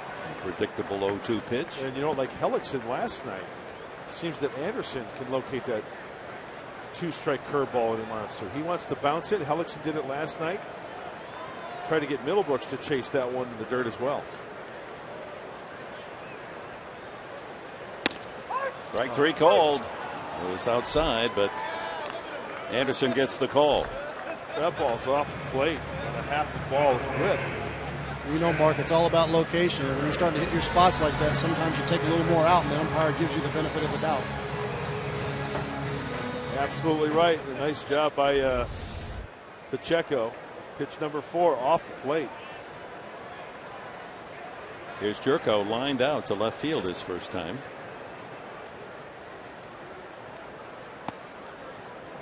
Change up. Steve Finley, I don't mean to put you on the spot, but who had the best changeup that you ever faced? Oh, it has to be Maddox. Oh, okay. You know, it was good.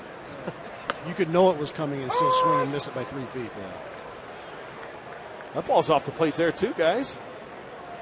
Suddenly that strike zone is becoming more and more wide. Starting to swell a little bit, huh? Middlebrook shaking his hand. What can I do?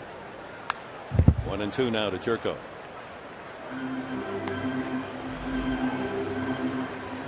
You know, I think Buddy did a nice job giving Jed a couple of days off to kind of clear his head, working the cage with Kotze and Powell. He's coming back with some nice swings today.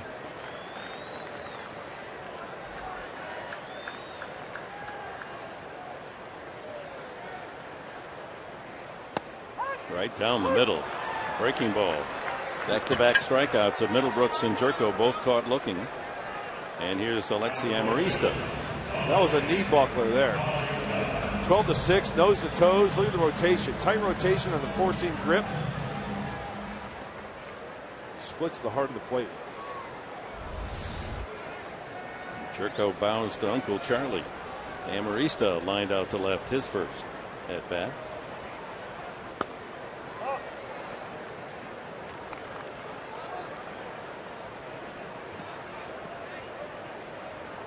Padres have just 4 hits off Chase Anderson. They put hits back to back in the second, single Upton and RBI double Alonso for the run. Broken bat roller up the middle, but it's got enough on it to trickle into center field. 5th Padre hit. And that gets the pitcher's spot out of the way. Steve Finley looked like a changeup. It was a broken bat off the end, but that tells you that kept his hands back just enough, right, to play a little pepper up the center. Absolutely, absolutely. That didn't try to do too much, and like Dick said, gets the pitcher spot up right now, so we can start with the leadoff spot next inning, unless Brandon gets his first big league hit, which we hope he gets.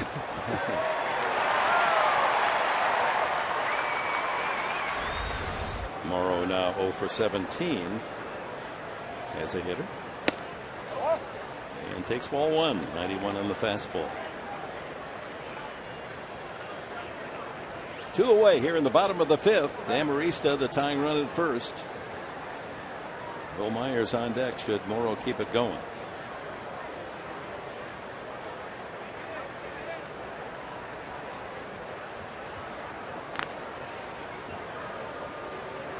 Not likely that Amarista is going to try to steal the pitcher. Right.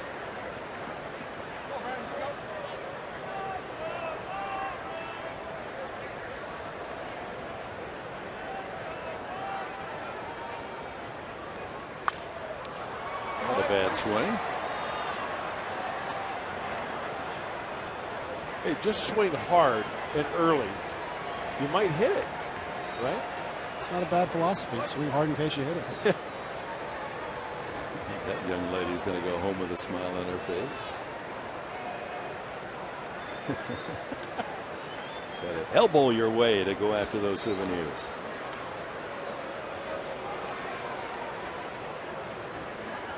For 1 year at Cal Berkeley, Morrow and Tyson Ross were teammates. He was a junior when Tyson was a freshman.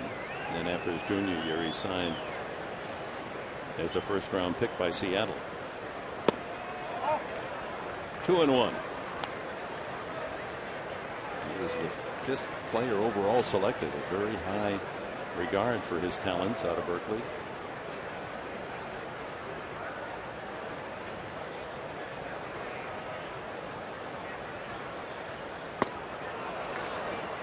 Two balls and 2 strikes.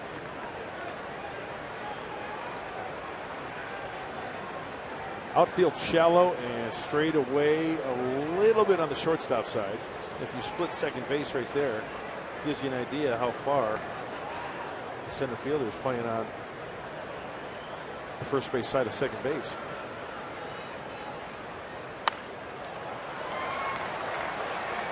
Well, our closed captioning for tonight's game brought to you by Wiener Schnitzel.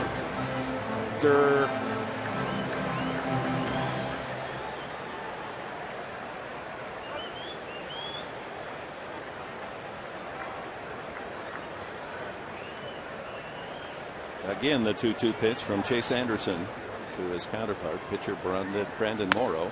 And swing and a miss. He strikes out the side. Does Anderson in the 5th. On we go, 2-1 D-backs.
In the first inning with Enciardi aboard on a single, Paul Goldschmidt plants a home run into the right field seats, his 3rd of the year, 2-0.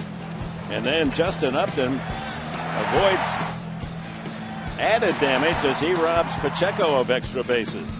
Padres get their run after a single by Upton. Upton running, and Alonso singles off the glove of Goldschmidt into right field. Upton scoring. And that's the story, 2-1. And a big play here. Derek Norris throwing out Enciardi at third base, because after that throw out, Goldschmidt and Trumbo followed with base hits. And the Arizona Diamondbacks, in an inning with a double and 2 singles, failed to score. Anderson, 5 hits, 1 earned run, no walks, 5 strikeouts. Morrow almost the same numbers, only he's given up the extra run, no walks, 4 strikeouts. Goldschmidt, the hitting star, home run and a single. Alonso with a double to knock in the Padres' only run. And here is Paul Goldschmidt. Ball 1. Goldschmidt, Trumbo, Lamb, middle of the order. Arizona in the top of the 6th inning.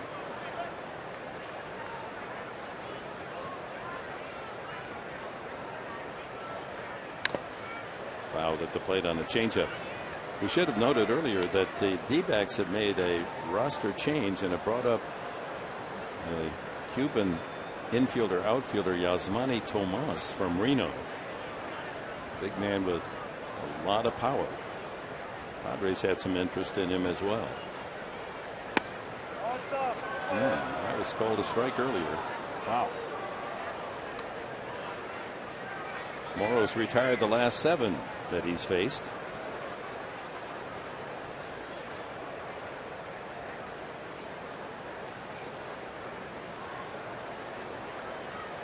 Just missed. Oh, the ball jumps off his bat, doesn't it? You talk about a kid who's made adjustment his first year in the big leagues, but when you take a look at his numbers offensively in pretty much every category, the numbers just keep going up.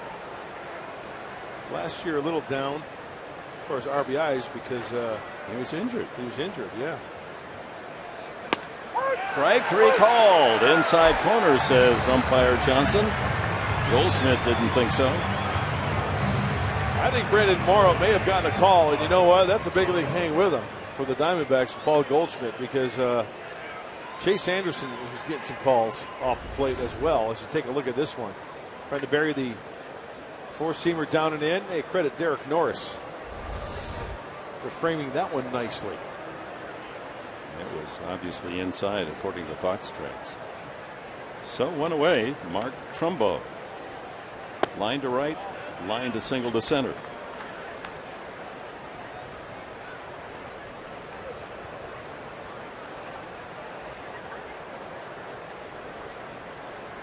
.75 pitches now for Brandon Moore. Slack back into the seats. Nice catch. Right in front of the RAK Ray Kroc marker in the face of the press box. Bare-handed, good play. Yeah. Sign him up. Get a contract out.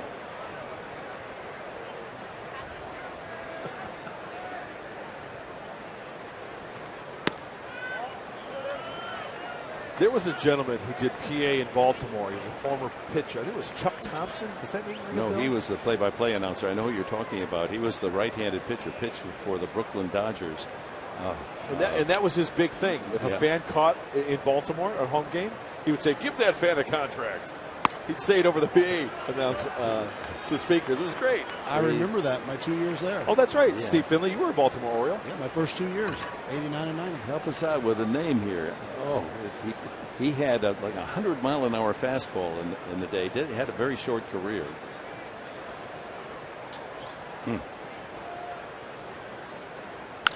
Sharply hit deep in the hole. Amarisa's got a long throw, and he makes it look easy. Clothesline across the diamond to Alonso for the second out. Oh, he can get to the ball quickly, and if he gets to it, chances are he's going to glove it. To his right, plenty of time to plant and fire that seed across the diamond. Perfect. Takes a lot of pressure off the pitchers when you have a shortstop out there like that. The PA announcer, Barney, comes to mind. Rex Barney. Rex Barney, yes. Thank you. Between the two of us. That's right. We're going to go on that millionaire show. You know, I'll be the lifeline for you. You be the lifeline for me. So 2 outs. Jake Lamb lined to single left field and then lined out to left field.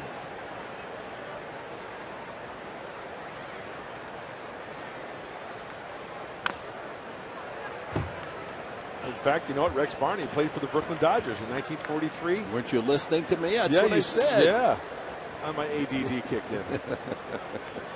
No, he could throw it hard, but if the strike zone had been high and outside, he might have made it into the Hall of Fame.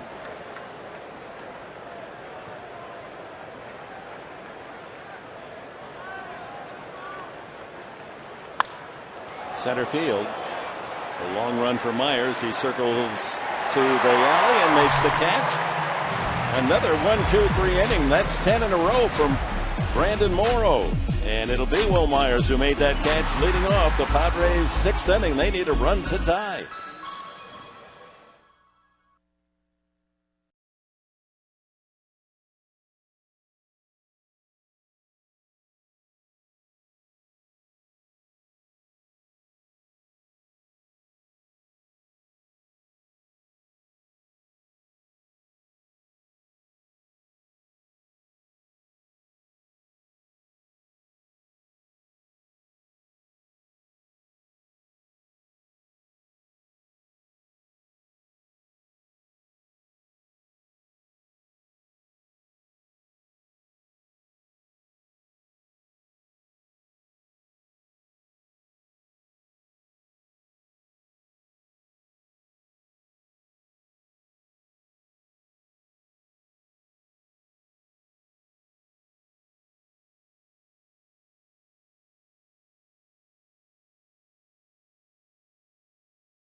not just to what he meant to baseball, but to that whole movement, to that whole time.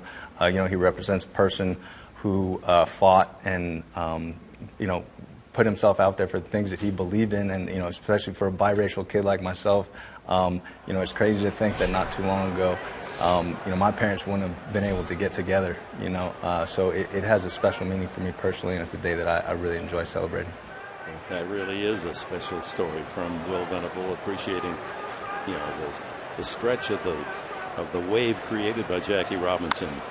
That's sliced down the right field side. That's going to be a tough play into the corner, and a fair ball. Myers on his way to second. He might try for three. No, he pulls up as he sees Glenn Hoffman throw up the stop sign. So slicing the fly ball the opposite way, Myers has his second hit tonight. And with no one out, the Padres have the tying run aboard. How important was that lineup turnover right now? Good call, Steve Finley. You called it last half inning. Will Myers very strong. Let him get his hands in. Gets jammed a little bit, but stays inside of it. Catches out front enough to keep it fair. Just fair. On the line. Well measured by Myers. Well, here's Derek Norris. He's flying to center and struck out into a double play. Go ahead, Steve. The Padres had this opportunity back in the second inning. Let's see if they can cash it in this time. Situational hitting. Norris knows exactly what his job is here. If he can, try to at least hit the ball to the right side, get that man over to third with one out, and give Kemp and Upton a chance to bring him home for the tie.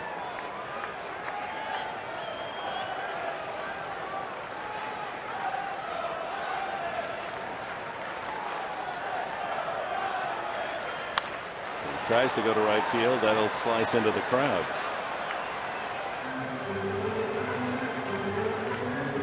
That Rex Barney story as the longtime public address announcer for the Baltimore Orioles, with us sign him up, give him a contract. He had this at the end of the night, a thank you, and they let him from his deathbed the last game at Memorial Stadium. Really? After the game, say thank you. Oh, that's great. There's a heart in this game, Yeah.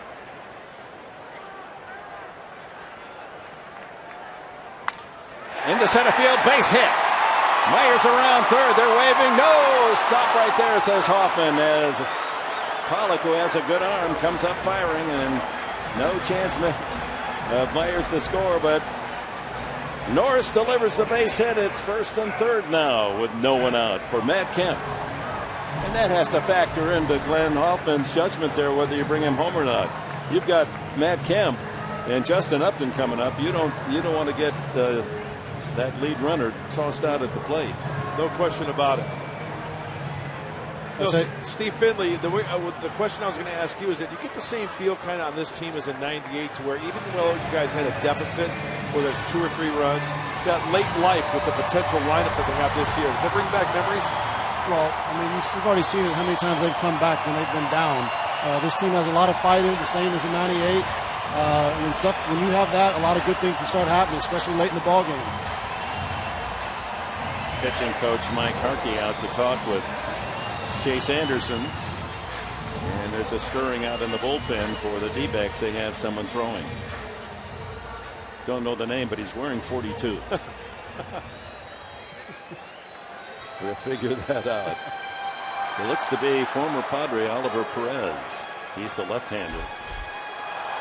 And Randall Delgado, we saw him last night, the righty. So first and third, a double Myers, single Norris, and Matt Kemp. He's fly to center and sent a comebacker to Anderson his last time. Padres threatening to tie or move ahead in the 6th inning. Ball 1.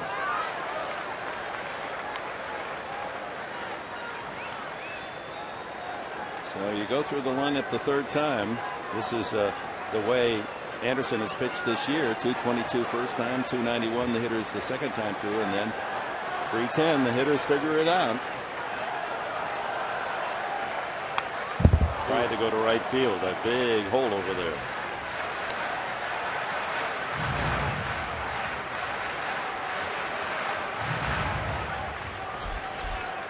A ball and a strike to Matt Kemp.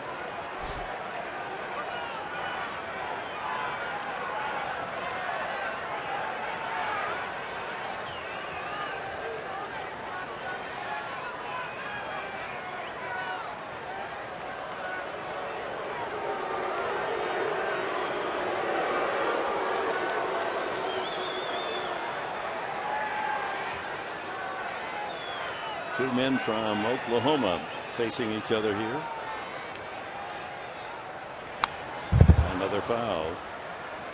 Anderson pitching for the University of Oklahoma, and Matt Kemp was recruited by the University of Oklahoma, but not in baseball, in basketball.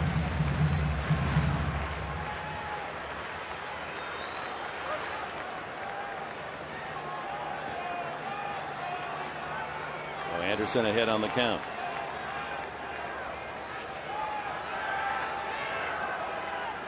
Change up.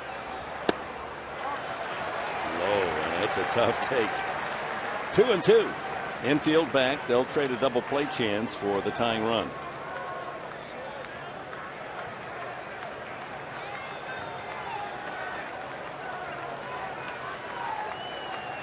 Runners occupy the corners. Tying run, Myers 90 feet away at third. Might be another changeup right here.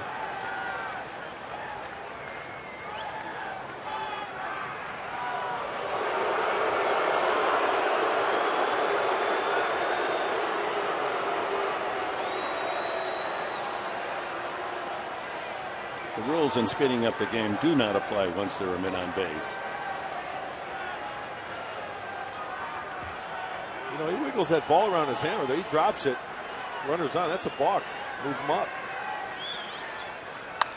Fly ball to right field. Hit well. Back goes Trumbo and makes the catch. Tagging and scoring is Myers, and scrambling back to first is Norris. It's tied at 2. And Kemp flirted with a 3-run homer.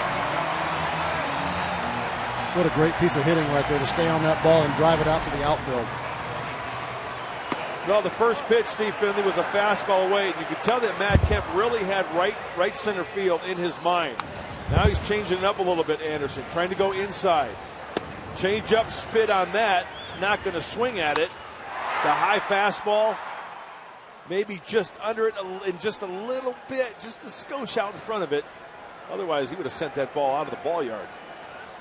And Trumbo not regarded as a good defensive outfielder. He struggled with it, but made the catch. And so here's Justin Upton, 2 for 2. Sent a laser shot into the second deck last night. I mean, how many times last year was it even difficult to try to get a sac fly and a run home? Good point. So it took a while, but that 2-run home run by Goldschmidt has now been reduced to a 2-2 tie. I like what Upton did right there. He fouled one off his foot. He just took a nice little stroll around. He was not going to give that pitcher the satisfaction of knowing it hurt. It's a camera angle. That's about where he hit his home run last night.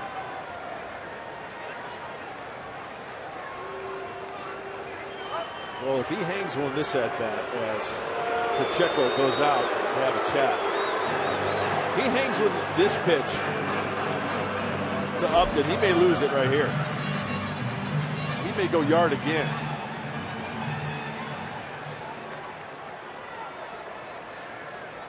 As we saw those numbers the third time around, above 300 off of Anderson.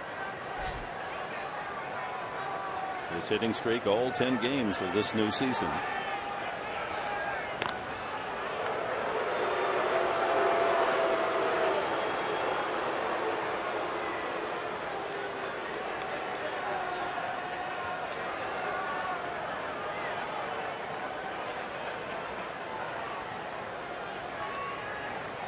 You know, he may be sitting off speed right here. See if he gets a hanging changeup.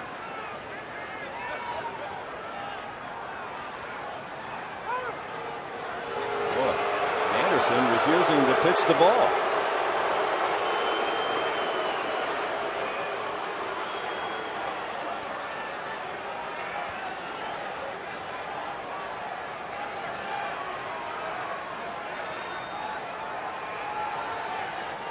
A menacing figure, Upton in that batter's box. Takes it outside. Could have been called a strike. 1-1. Speaking of sacrifice flies last year, gentlemen, with the help of the angry statistician Mike Trussell, the leader in sacrifice flies last year was Yasmani Grandal with 6. For the Padres. For the Padres. Team only had 45 last year. Outside again. Anderson trying to keep the ball away. I think his intent is, he doesn't want to leave anything middle, and something he can yank out of the ball yard. Alonso waits his turn. RBI double back in the second.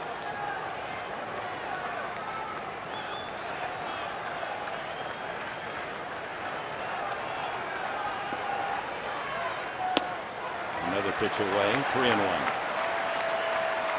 Well, there's a base open. Second.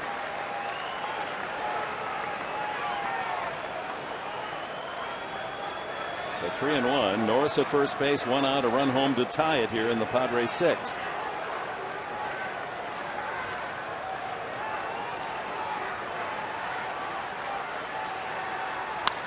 Oh, just missed it. High pop up, shallow center. Ahmed, the shortstop, out. Center fielder Pollock calls him off for the out. 2 gone. It's up to Alonso. Steve Finley, I ask you this question. When you get a mistake and you work underneath it just a little bit, maybe a little bit out in front, how frustrating is that? Because Justin Upton was very frustrated. Especially when you're locked in the way he is right now. You expect to hit everything. But it's a round ball and a round bat. It only takes about a quarter of an inch to be off, and you have a pop-up versus a home run. Yeah, it won't be before too long that kid right there is going to be rounding the bases in a trot. Smoking a lot of those mistakes out of the ball yard. Alonso doubled off the glove of Goldschmidt into right field, into the corner, and that got Upton home for the first run in the second. Grounded into a 6-3 double play the last time.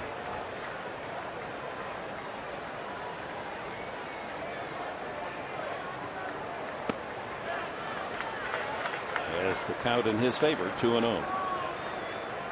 Now, would it be unreasonable here, after you've studied Anderson's style, 2-0, to think, okay, I'm going to just gamble, there's going to be a change? I was thinking right with you, Dick. It'd be nice for him to hang one of those 2-0 changeup up and out over the plate.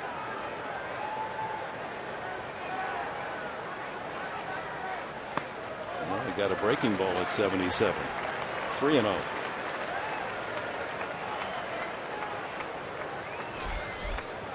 Good call, though, Professor. It was off speed. You were thinking the right way there. Had to lay off that one. 3-0 now. High, ball 4. Alonso has walked more than any Padre this year. That's a half dozen. That moves the go-ahead score to second, Norris. And the 2 outs brings up Will Middlebrooks. That's the first free pass from Chase Anderson tonight. Middlebrooks has grounded a third and took a third strike. It was a questionable third strike call. Pitching coach Mike Harkey on the phone to the Diamondback bullpen. Well, the game even at 2. The series a game apiece. As we come down to the final innings of this closer for the 3-game set. In for a strike at 92. He's due for one of these hard line drives he's been hitting that have been outs. For float one of those in the gap right here. Norris away from second. Alonso at first.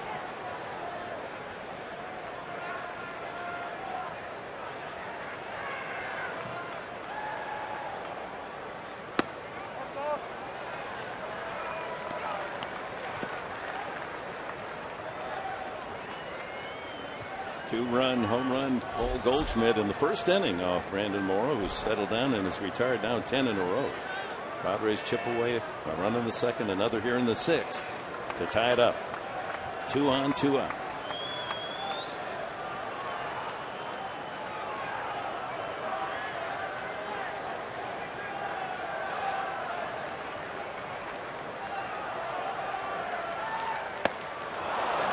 After the high limb.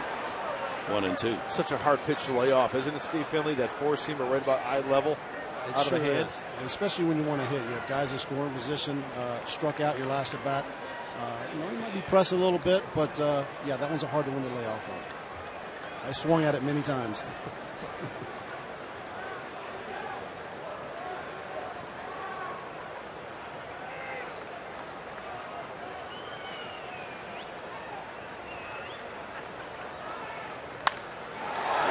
down the right field side, but slicing into the crowd. That had some distance. If I'm Anderson, I've got the mindset to where I don't have to throw this guy a strike. You got to call the last at bat. If he can locate something out of the zone, maybe even a breaking ball or a changeup down, see if Will Middlebrooks can pick something up and try to drive that run in. Everything's away, outer third, away and up.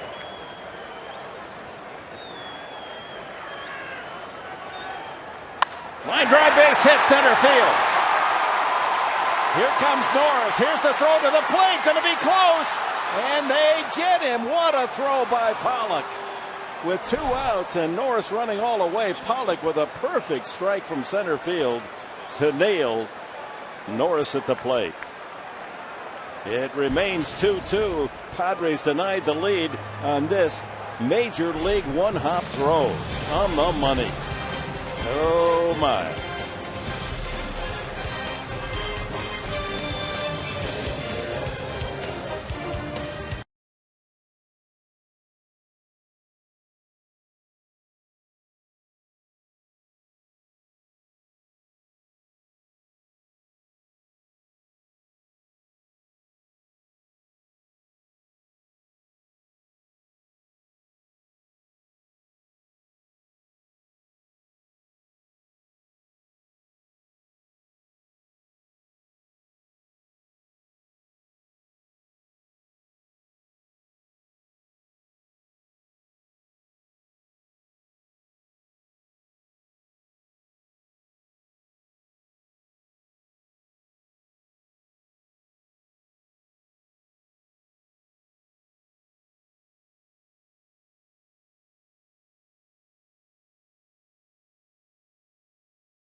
Disappointed. It took a perfect. You know, it's been a shortage of big outfield arms as the years have progressed here of late. But Pollock showing a beautiful, nice, a sharp shot. He charges hard and throws a one-hop strike to the plate.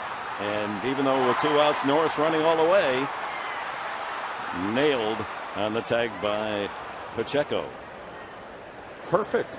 Yeah, it just what are you going to do? They made a great play, and so it remains tied at 2.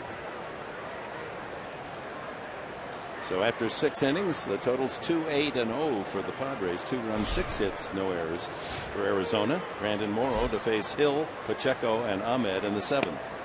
In for a strike. You know, Dick, going back to that replay, you hit it right on the head. I think the most important thing of that play is the way that Pollock played that one. He positioned himself, he charged it, came up with a throw hop, threw a one-hop strike. Dale Thayer, the right-hander. Chris Rehrig, the left-hander for the Padres. Breaking ball 1-1. If you don't do all those little things before you throw it, the throw's not going to be on target. It's not going to be a good throw. Right.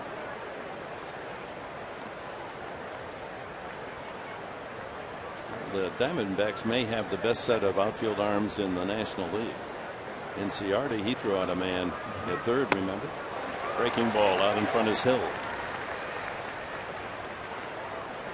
So 2 key throws in the game have factored into this 2-2 tie. Derek Norris nailing Inciardi with a throw at third base. Inciardi trying to steal. And now Pollock denying the Padres with that throw from center field. That would have given San Diego a 3-2 lead.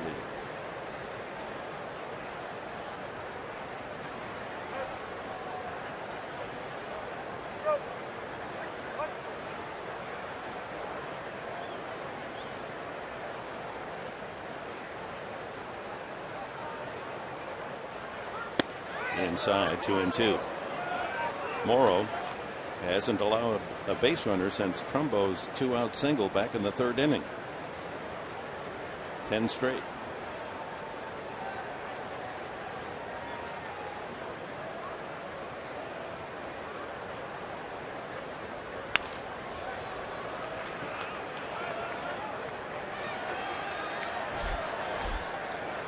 Aaron off to a slow start here this spring. 4 for 25. There's the hitting. 2 from NCRD, a single and a double. Goldschmidt a home run, 2-run homer and a single. Trumbo and Lamb singles. Slider down and away.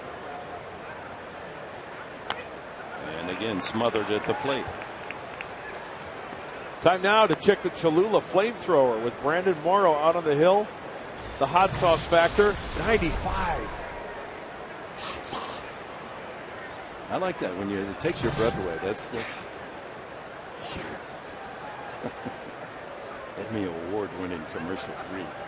Fastball away right here. Get it down there, knee high. Line to left field, and Upton will have to play this on a hop. And that ends the string of 10 straight outs for Morrow, and the lead man aboard. Hill with a solid single. Yeah, 3-2 count. Looking for the fastball. And Brandon just didn't hit his spot. This ball leaks the four-seamer right down the heart of the plate. And as a hitter, when you get that, that's the type of swing you should put on it. Good thing is it's single. Still double play in order. See how manager Chip Hale plays it now. Your late inning, 7th inning. Pacheco is lined to left. That was that sliding catch made by Upton. He struck out swinging the last time and takes strike 1.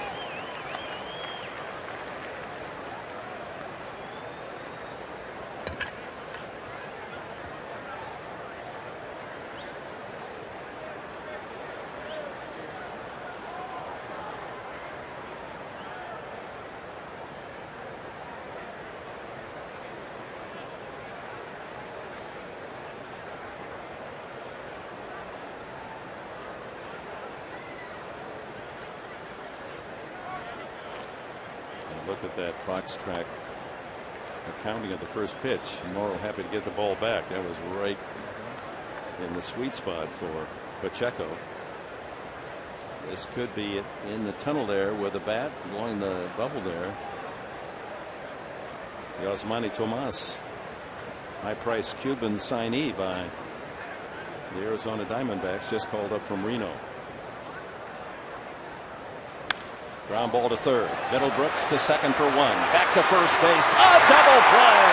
Around the horn.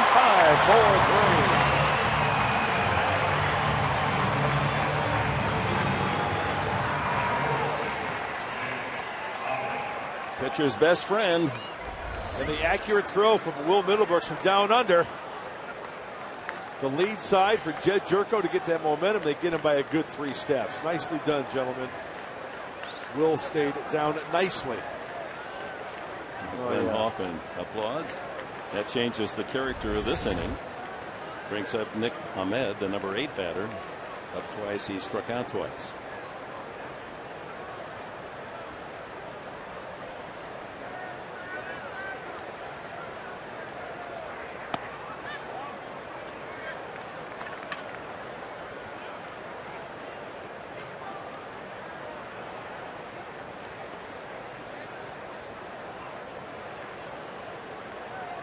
Appears to be Yasmani Tomas, and of course with all the numbers 42, you have to go by facial features and body style. He's a big guy. If we're going by body style, that's definitely him. 255, 260.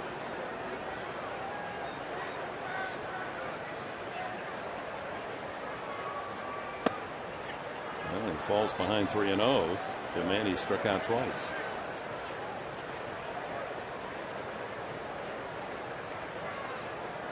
$23,104 the attendance tonight. Nice Wednesday night audience to send the Padres off, hopefully with a series win on their way to the Windy City. Well, if he loses them here and Tomas comes up, 4-pitch walk. I'm guessing Bud Black may go with Dale Thayer, who's hot and ready to go. First walk allowed by Brandon Morrow. And Darren Balsley's going to go out to the mound, so he goes out just to try to talk things over with Morrow. Undoubtedly, they have some scouting report on Tomas. As more and more we're seeing the Cuban invasion, the connection to Major League Baseball. They're just some of the stars now. Jose Abreu, the American League Rookie of the Year last year with the White Sox. Aroldis Chapman, we know all about his 100-mile-an-hour stuff. 3 straight 30-plus save seasons. Yoenis Cespedes, runner-up for the American League Rookie of the Year a couple of years ago, and Yasiel Puig, runner-up National League Rookie of the Year 2 years ago. And more coming. So it will be Morrow against Tomas. I like it. See what he can do after going over the scouting report with Darren Balsley. And Dick, there are his numbers. The Cuban National Series in 272 games. He's got good opposite field power. Talked to some scouts, talked to some people with the Diamondbacks. This spring training, they don't remember him hitting a ball to the left side. Everything was to the right side of the diamond. Starts in with a strike. Breaking ball. Morrow 4 pitches away from the century mark. Trying to get through this 7th inning, as he did in his debut with the Padres against the Giants. Strike 2. Well,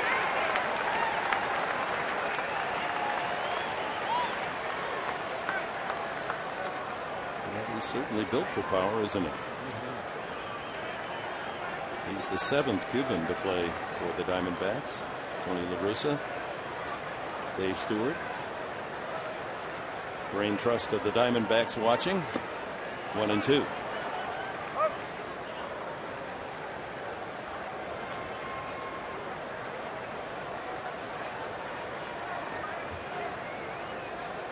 So Morrow goes slider, curveball looked like in the dirt. I don't think he's going to throw him to number 1. Maybe a slider off the plate here. He has shown me to throw it early in the count for a strike. He may have a fish for him here. Ground ball to the right side. You called it. That's the scouting report. 4-3. The put out. Brandon Morrow has completed 7 terrific innings. Wipe out that first, and he'd be working on another shutout.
And welcome back.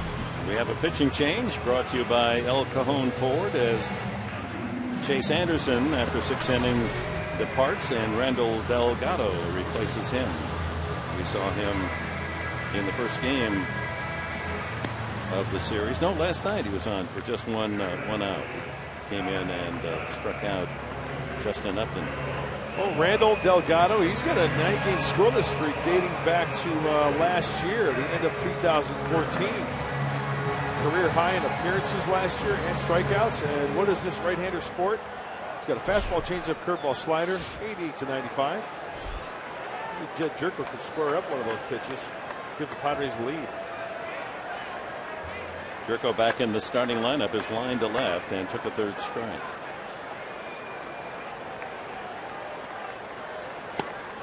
Takes a breaking ball at 80. So Anderson goes 6 innings, allows 2 earned runs, 8 hits, 1 walk, struck out 5. Morrow's gone 7 innings, 2 runs, 7 hits, 1 walk, struck out 5. We're presuming he's going to be replaced by Dale Thayer, top of the 8th inning.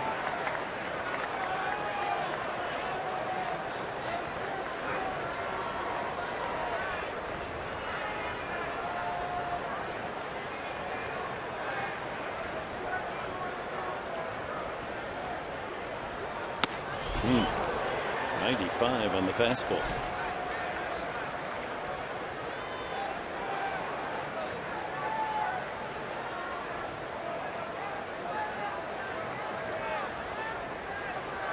That fast had a little fuzz on it, huh, Dick? Sure did.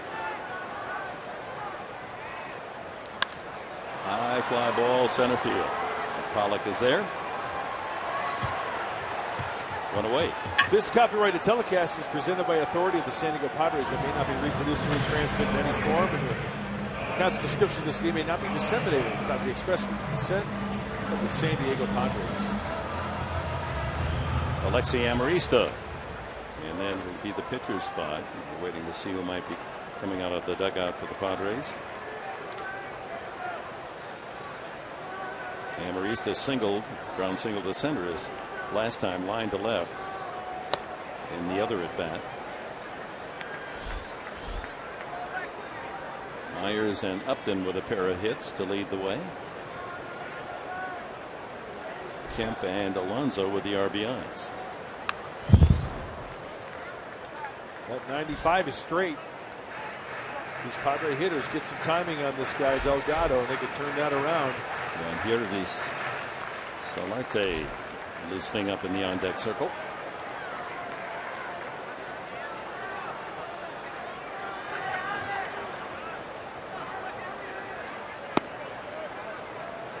Two balls and a strike to Amarista.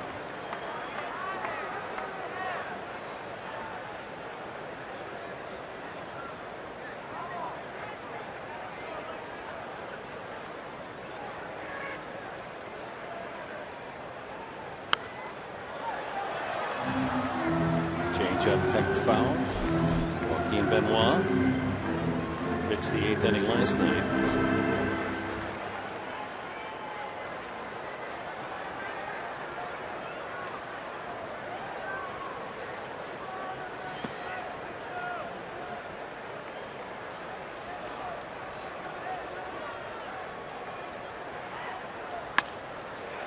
Line foul. Tried to carve that one down the left field line. Get buried inside with the Delgado fastball. Well, that's been a major improvement in the hitting style of Amarista this year. He's not trying to yank everything out of the ballpark, although he did take a healthy swing at the first pitch. Trying to go more the other way, and it's paying off.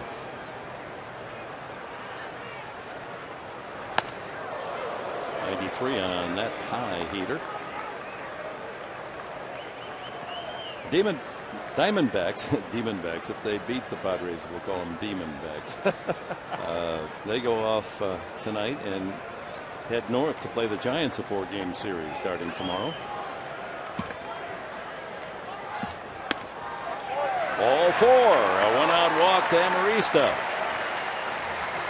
And a peek at what has happened around the majors today in New York. Alex Rodriguez 2 for 3, a solo home run. The Yankees beat the Orioles. Alfredo Simon, 8 innings of 2-hit ball, and the Tigers beat the Pirates 1-0. The Twins end the Royals' 7-game win streak with a 3-1 victory. So Detroit now 8-1. Kansas City 7-1 atop the Central Division of the American League. Good arm from Alfredo Simon, and quite frankly, Alex Rodriguez right now, he's the best player on the Yankees right now. And amazing. What is he, 42 now? Yep. Archie out to talk with Delgado, with Solarte introduced into the game. And now Solarte is pulled back, and Will Venable has a bat.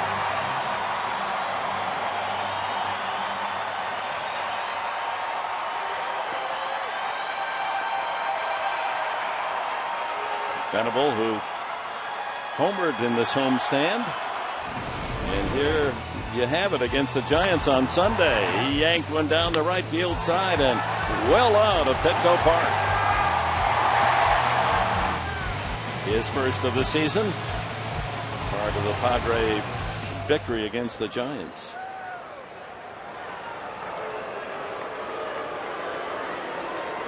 That was the 6-4 win. Gave them the final 3 games of the Giants series.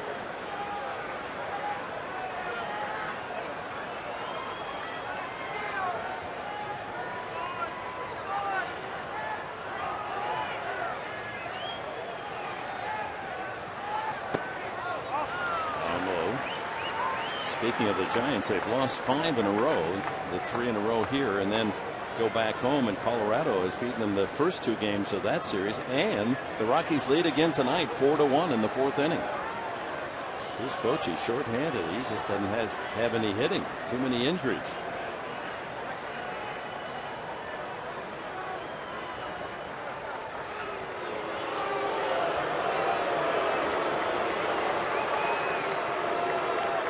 Coming into tonight's play, the Rockies in first place in the West, then the Dodgers, Padres, Arizona, and the Giants with the 4 straight losses.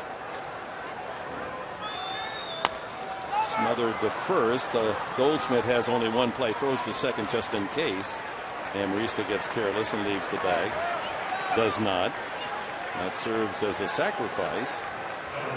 2 away, and it's up to Will Myers, who's had hits his last 2 at bats, a single and a double.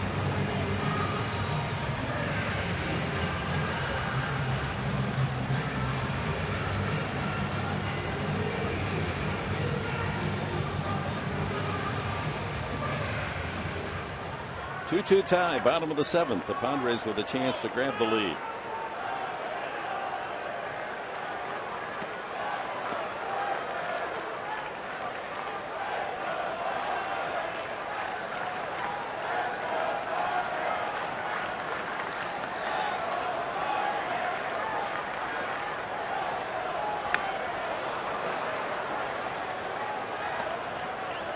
Slider. It's a nasty one there, too. And you know what? You really got to be proud of Brandon Morrow, the way he turned it around tonight, huh? Looked like that first inning giving up 2 runs with the home run. Outs were line drives as well. He really did a good job tonight, finishing up well. 7 solid innings. After the 3rd inning, gave up only the 1 hit and 1 walk in his last 4 frames.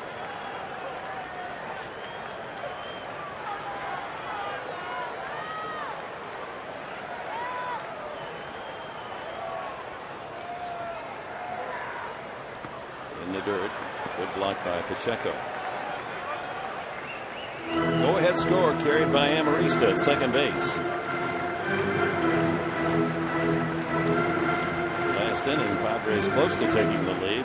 That single by Middlebrooks, but a great throw from center field by A.J. Pollock erased Norris sliding into home plate.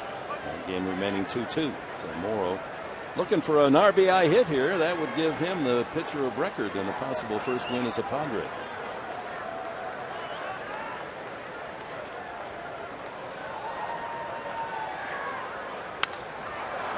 Popped up. Shortstop Ahmed. And that's the 7th inning for the Padres. On to the 8th, tied at 2.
Tied with the Diamondbacks. Steve Finley, Mike Pomerantz working on Padres Live, the post-game show. It'll be brought to you by Cox Communications. So the Diamondbacks jump out to a quick 2-0 lead. Padres claw their way back into this one, take it to the bottom of the 6th inning in a 2-2 game, and an opportunity for the Padres to take the lead. But A.J. Pollock makes a difference here. Yeah, well, Will Middlebrooks crushed that ball, and that's an outfielder's dream right there.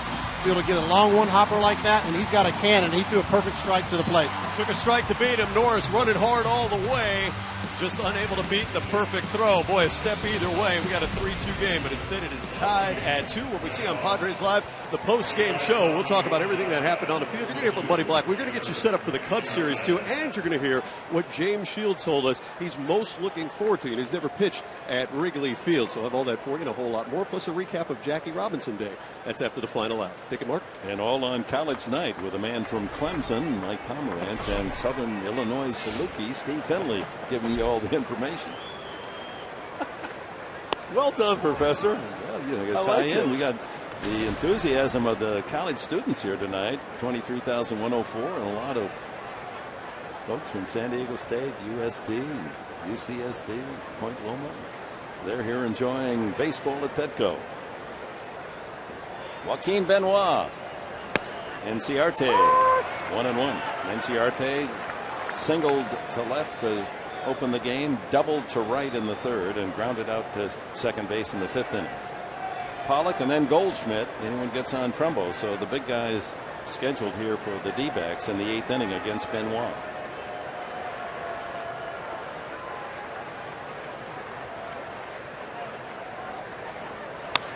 Tap to 3rd. Middlebrooks in on the grass. He gloves it and throws him out.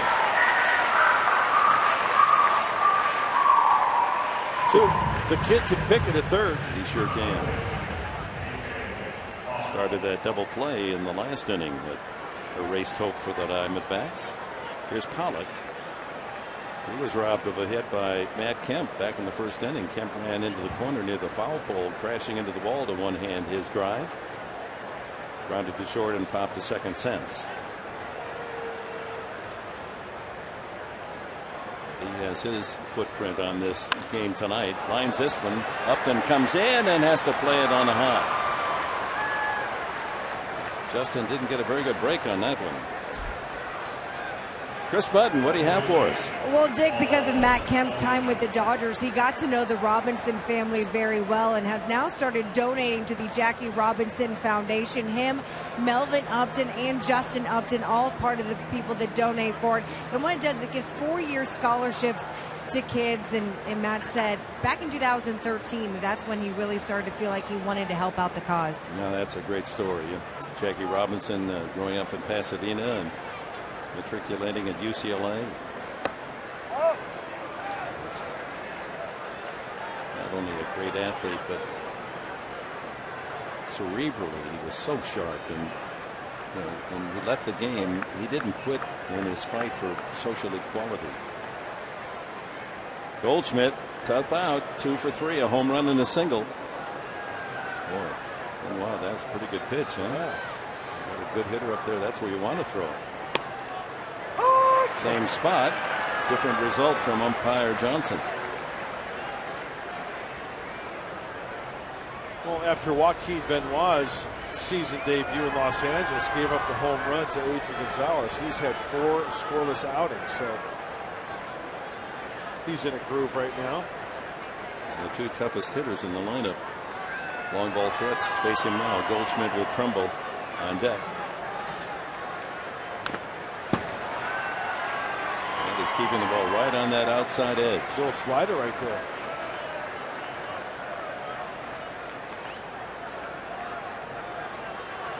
Padres head off by United Airlines charter tomorrow to Chicago. I'll give you the pitching matchups there. All day games, so get up early with us. 11 o'clock on Friday pregame and 10:30 on Saturday and Sunday.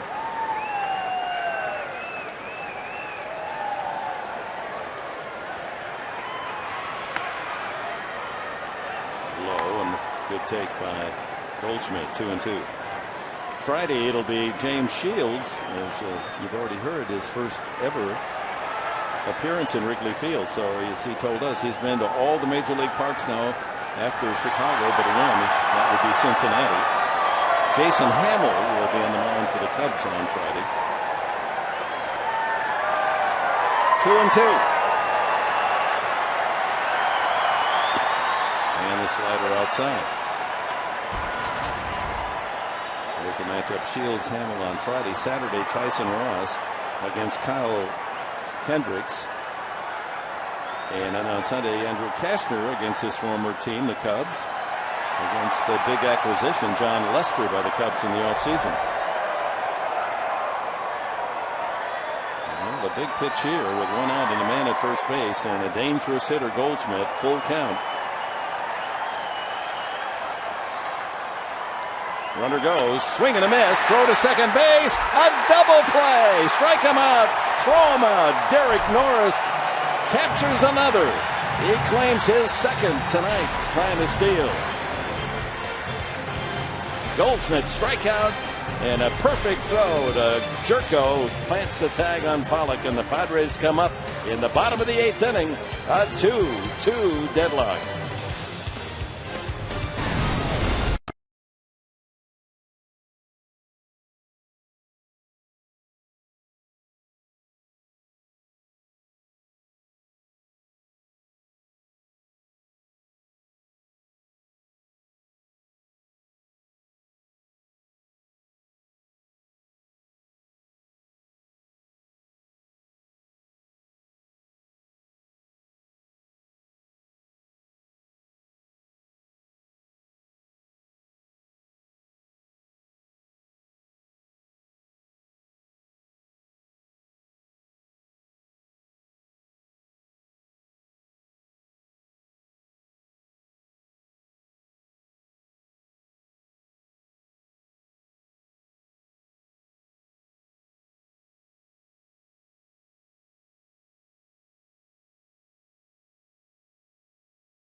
Sides. A couple of men thrown out by Derek Norris, one at third, one at second. And the Padres, with a potential tie-breaking run, nailed at home plate by A.J. Pollock. Second inning for Randall Delgado. He'll face Norris, Kemp, and Upton for the Padres. Outside, ball one. Norris is flied out, struck out into a double play, and singled in the 6th inning. Line drive to center.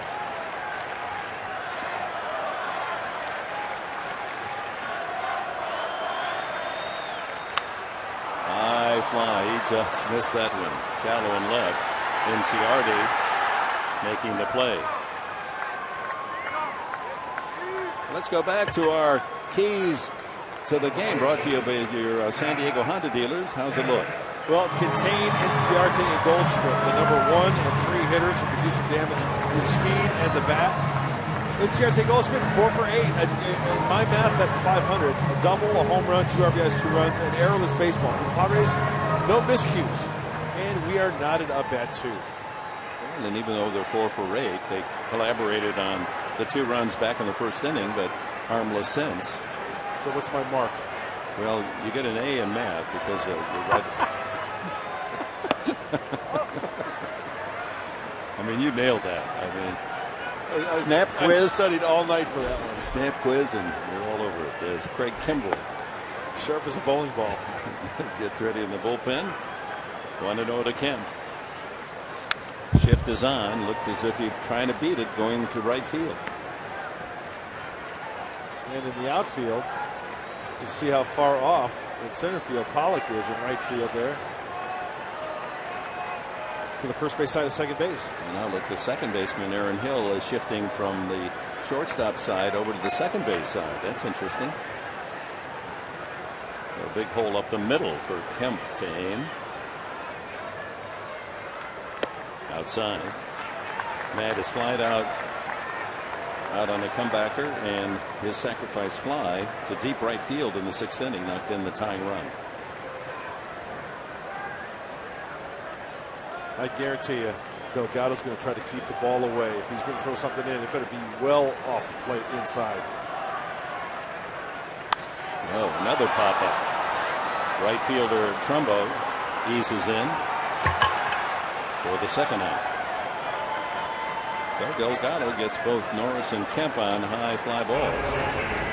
Well, they pitch up just above the belt buckle, and the bat of Matt Kemp working underneath it just couldn't get on top of it.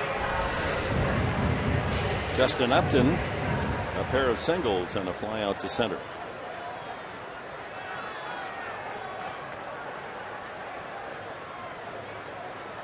Kimbrel throwing hard in the bullpen, so whether the Padres score or not, looks as if he'll be on in the 9th inning.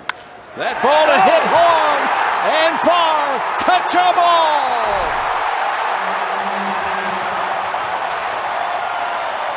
Another laser shot off the bat of Justin Upton.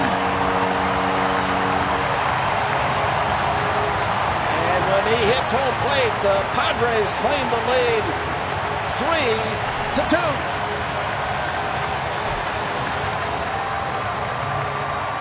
Steve Finley was all over that analysis. He's in a zone, 2 line drive singles, and he belts a shot that got out of here before you could say home run. Much like the one he hit yesterday. Remember yesterday, first pitch changeup, home run. First pitch right here. Wow. A 3-hit night for Justin Upton, and the Padres have a 3-2 lead, and so Kimbrel will come on with a chance to pick up a save. Alonso takes a strike, 1-1. Changeup. Alonso has doubled in a run, grounded into a double play and walk tonight.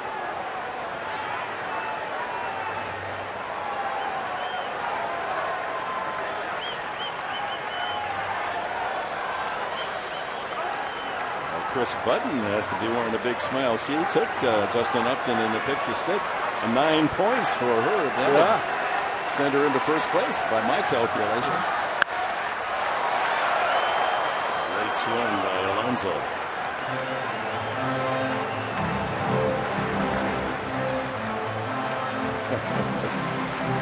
Matt Kemp coming over. What are you trying to do? Take that spotlight away from me.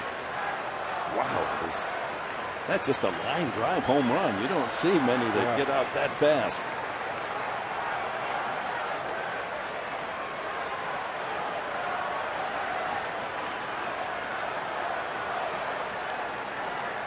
One and two now to Alonso. That'll pucker up any manager, that home run. It gives the Padres the late lead. They scramble back after Goldschmidt hit the 2-run homer way back in the first inning. And the Padres get one back in the second. Single Upton. Alonso an RBI double. They tie it in the 6th. Double for Myers. Sacrifice fly Kemp. And now the solo shot by Justin Upton to give the Padres the lead. Mentioned it when Delgado came in, that 95-mile-an-hour fastball. It's straight. You get it in the wrong location, it'll turn it around. It was a hanging fastball. He hanging and he banging. 2-2. Bounces the breaking ball. Let's go some kind of hot shillelagh that Justin Upton is swinging down there now. He and Kemp are tied for the RBI lead, each with a run batted in tonight. They have 7 for the young season. But Upton, a 10-game hitting streak. 13 for 37 with 3 home runs. We got Zeus warming up in the bullpen, throwing those lightning bolts. Full count. Roller past the mound. Delgado lets it go to Goldschmidt, and the putout is 3-1. But that loud sound you heard over in Poway was this. Justin Upton, a bullet drive to left field, and the Padres lead it 3-2.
Jack in the Box.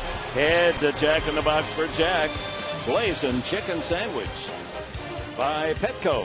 What we feed them matters. And by your San Diego Lexus dealer.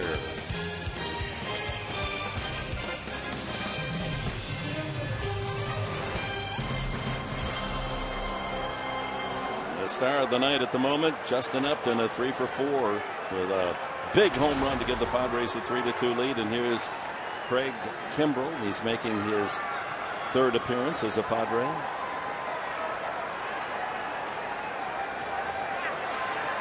A couple of saves. Actually, this is his 5th game. Swing and a miss. Trumbo at a 97-mile-an-hour fastball. Trumbo, Lamb, and Hill for the D-backs in the 9th.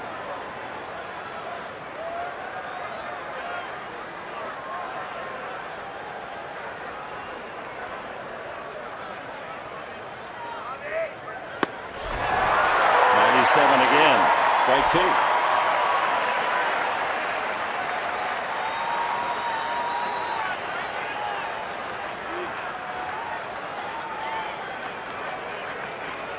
That shot. Pitching from the moon, Craig Kimbrell.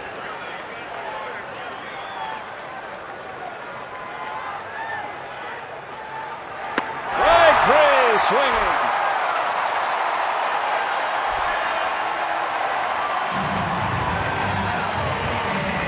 Just rearing back 3 red-hot 97-mile-an-hour fastballs, and Trumbo takes a seat. That'll bring up Jake Lamb. Uno, dos, adios. A footnote on Justin Upton and his hitting against Arizona. You know, they drafted him, the very first player picked, did the D-backs, out of Chesapeake High School. Ground ball right side. Jerko can't get it off his glove, and Lamb gives the Diamondbacks hope as he comes up with an infield hit. Going 3 for 4 tonight, Upton has now hit .356 against his former teammates, the Arizona Diamondbacks. This ball hit sharply with the hard-throwing Kimbrell. Looks like Jed Jerko may have been playing a little bit more towards second base. Jed's made that play before. So here's Aaron Hill. Singled his last time. He's grounded to second and popped to second the other 2 at bats. over but low. He's had some success against Kimbrel, 2 for 7.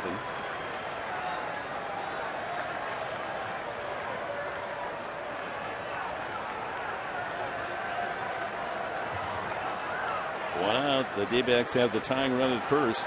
Jake Lamb. You're at first base. You better get ready to receive. He fires that fastball over to you.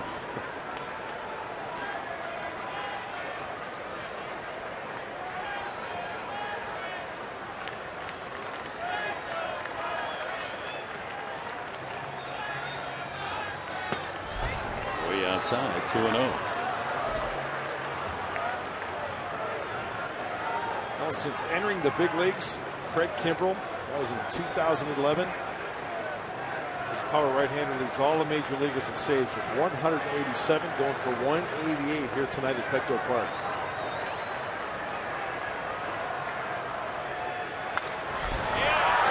High pop-up, but that's going to make it into the crowd beyond the San Diego dugout. He's a max effort pitcher. Use every square inch of that body, leg drive, and just, blessed with great arm speed as well. You throw 97 to 100 miles an hour. Look at the torque on that elbow. Not tall, but compact at 5'11" and about 215. Way ahead of the field. Kimbrel, most saves since 2011. 3-1, doesn't get the call.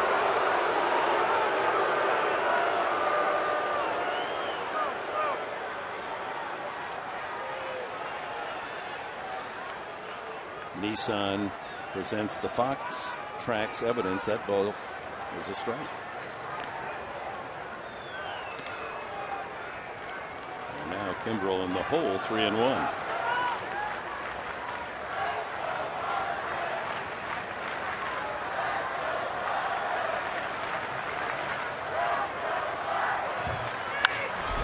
Center field. Myers back, has a play. 2 away. Back to first, Lamb, and it's Jordan Pacheco standing between the Padres and a victory tonight and another series win. Again, to underline how outstanding the Padres have played at home. They are 28-10 at home since the All-Star break. There have been 12. Well, this will be the 12th series. There have been 11 series, and the Padres' record is 10 wins in terms of the series. No losses and 1 split. And have a pinch hitter for Pacheco. And it's David Peralta, who's been batting cleanup the first 2 games of the series. Left-handed hitter.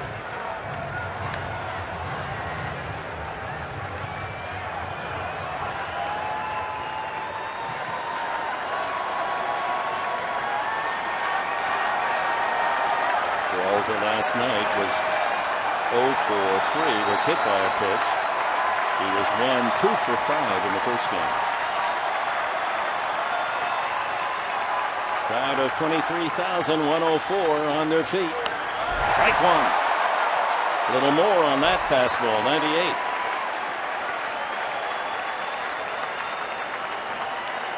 Padre fans urging Kimbrel to close the door on the D-backs.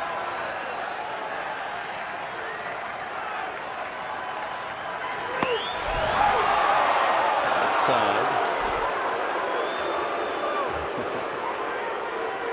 Plate umpire Adrian Johnson getting plenty of help from the Padre faithful.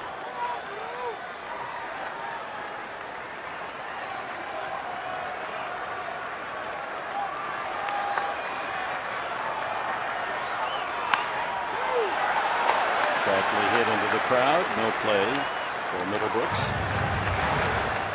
D-backs down to their final strike.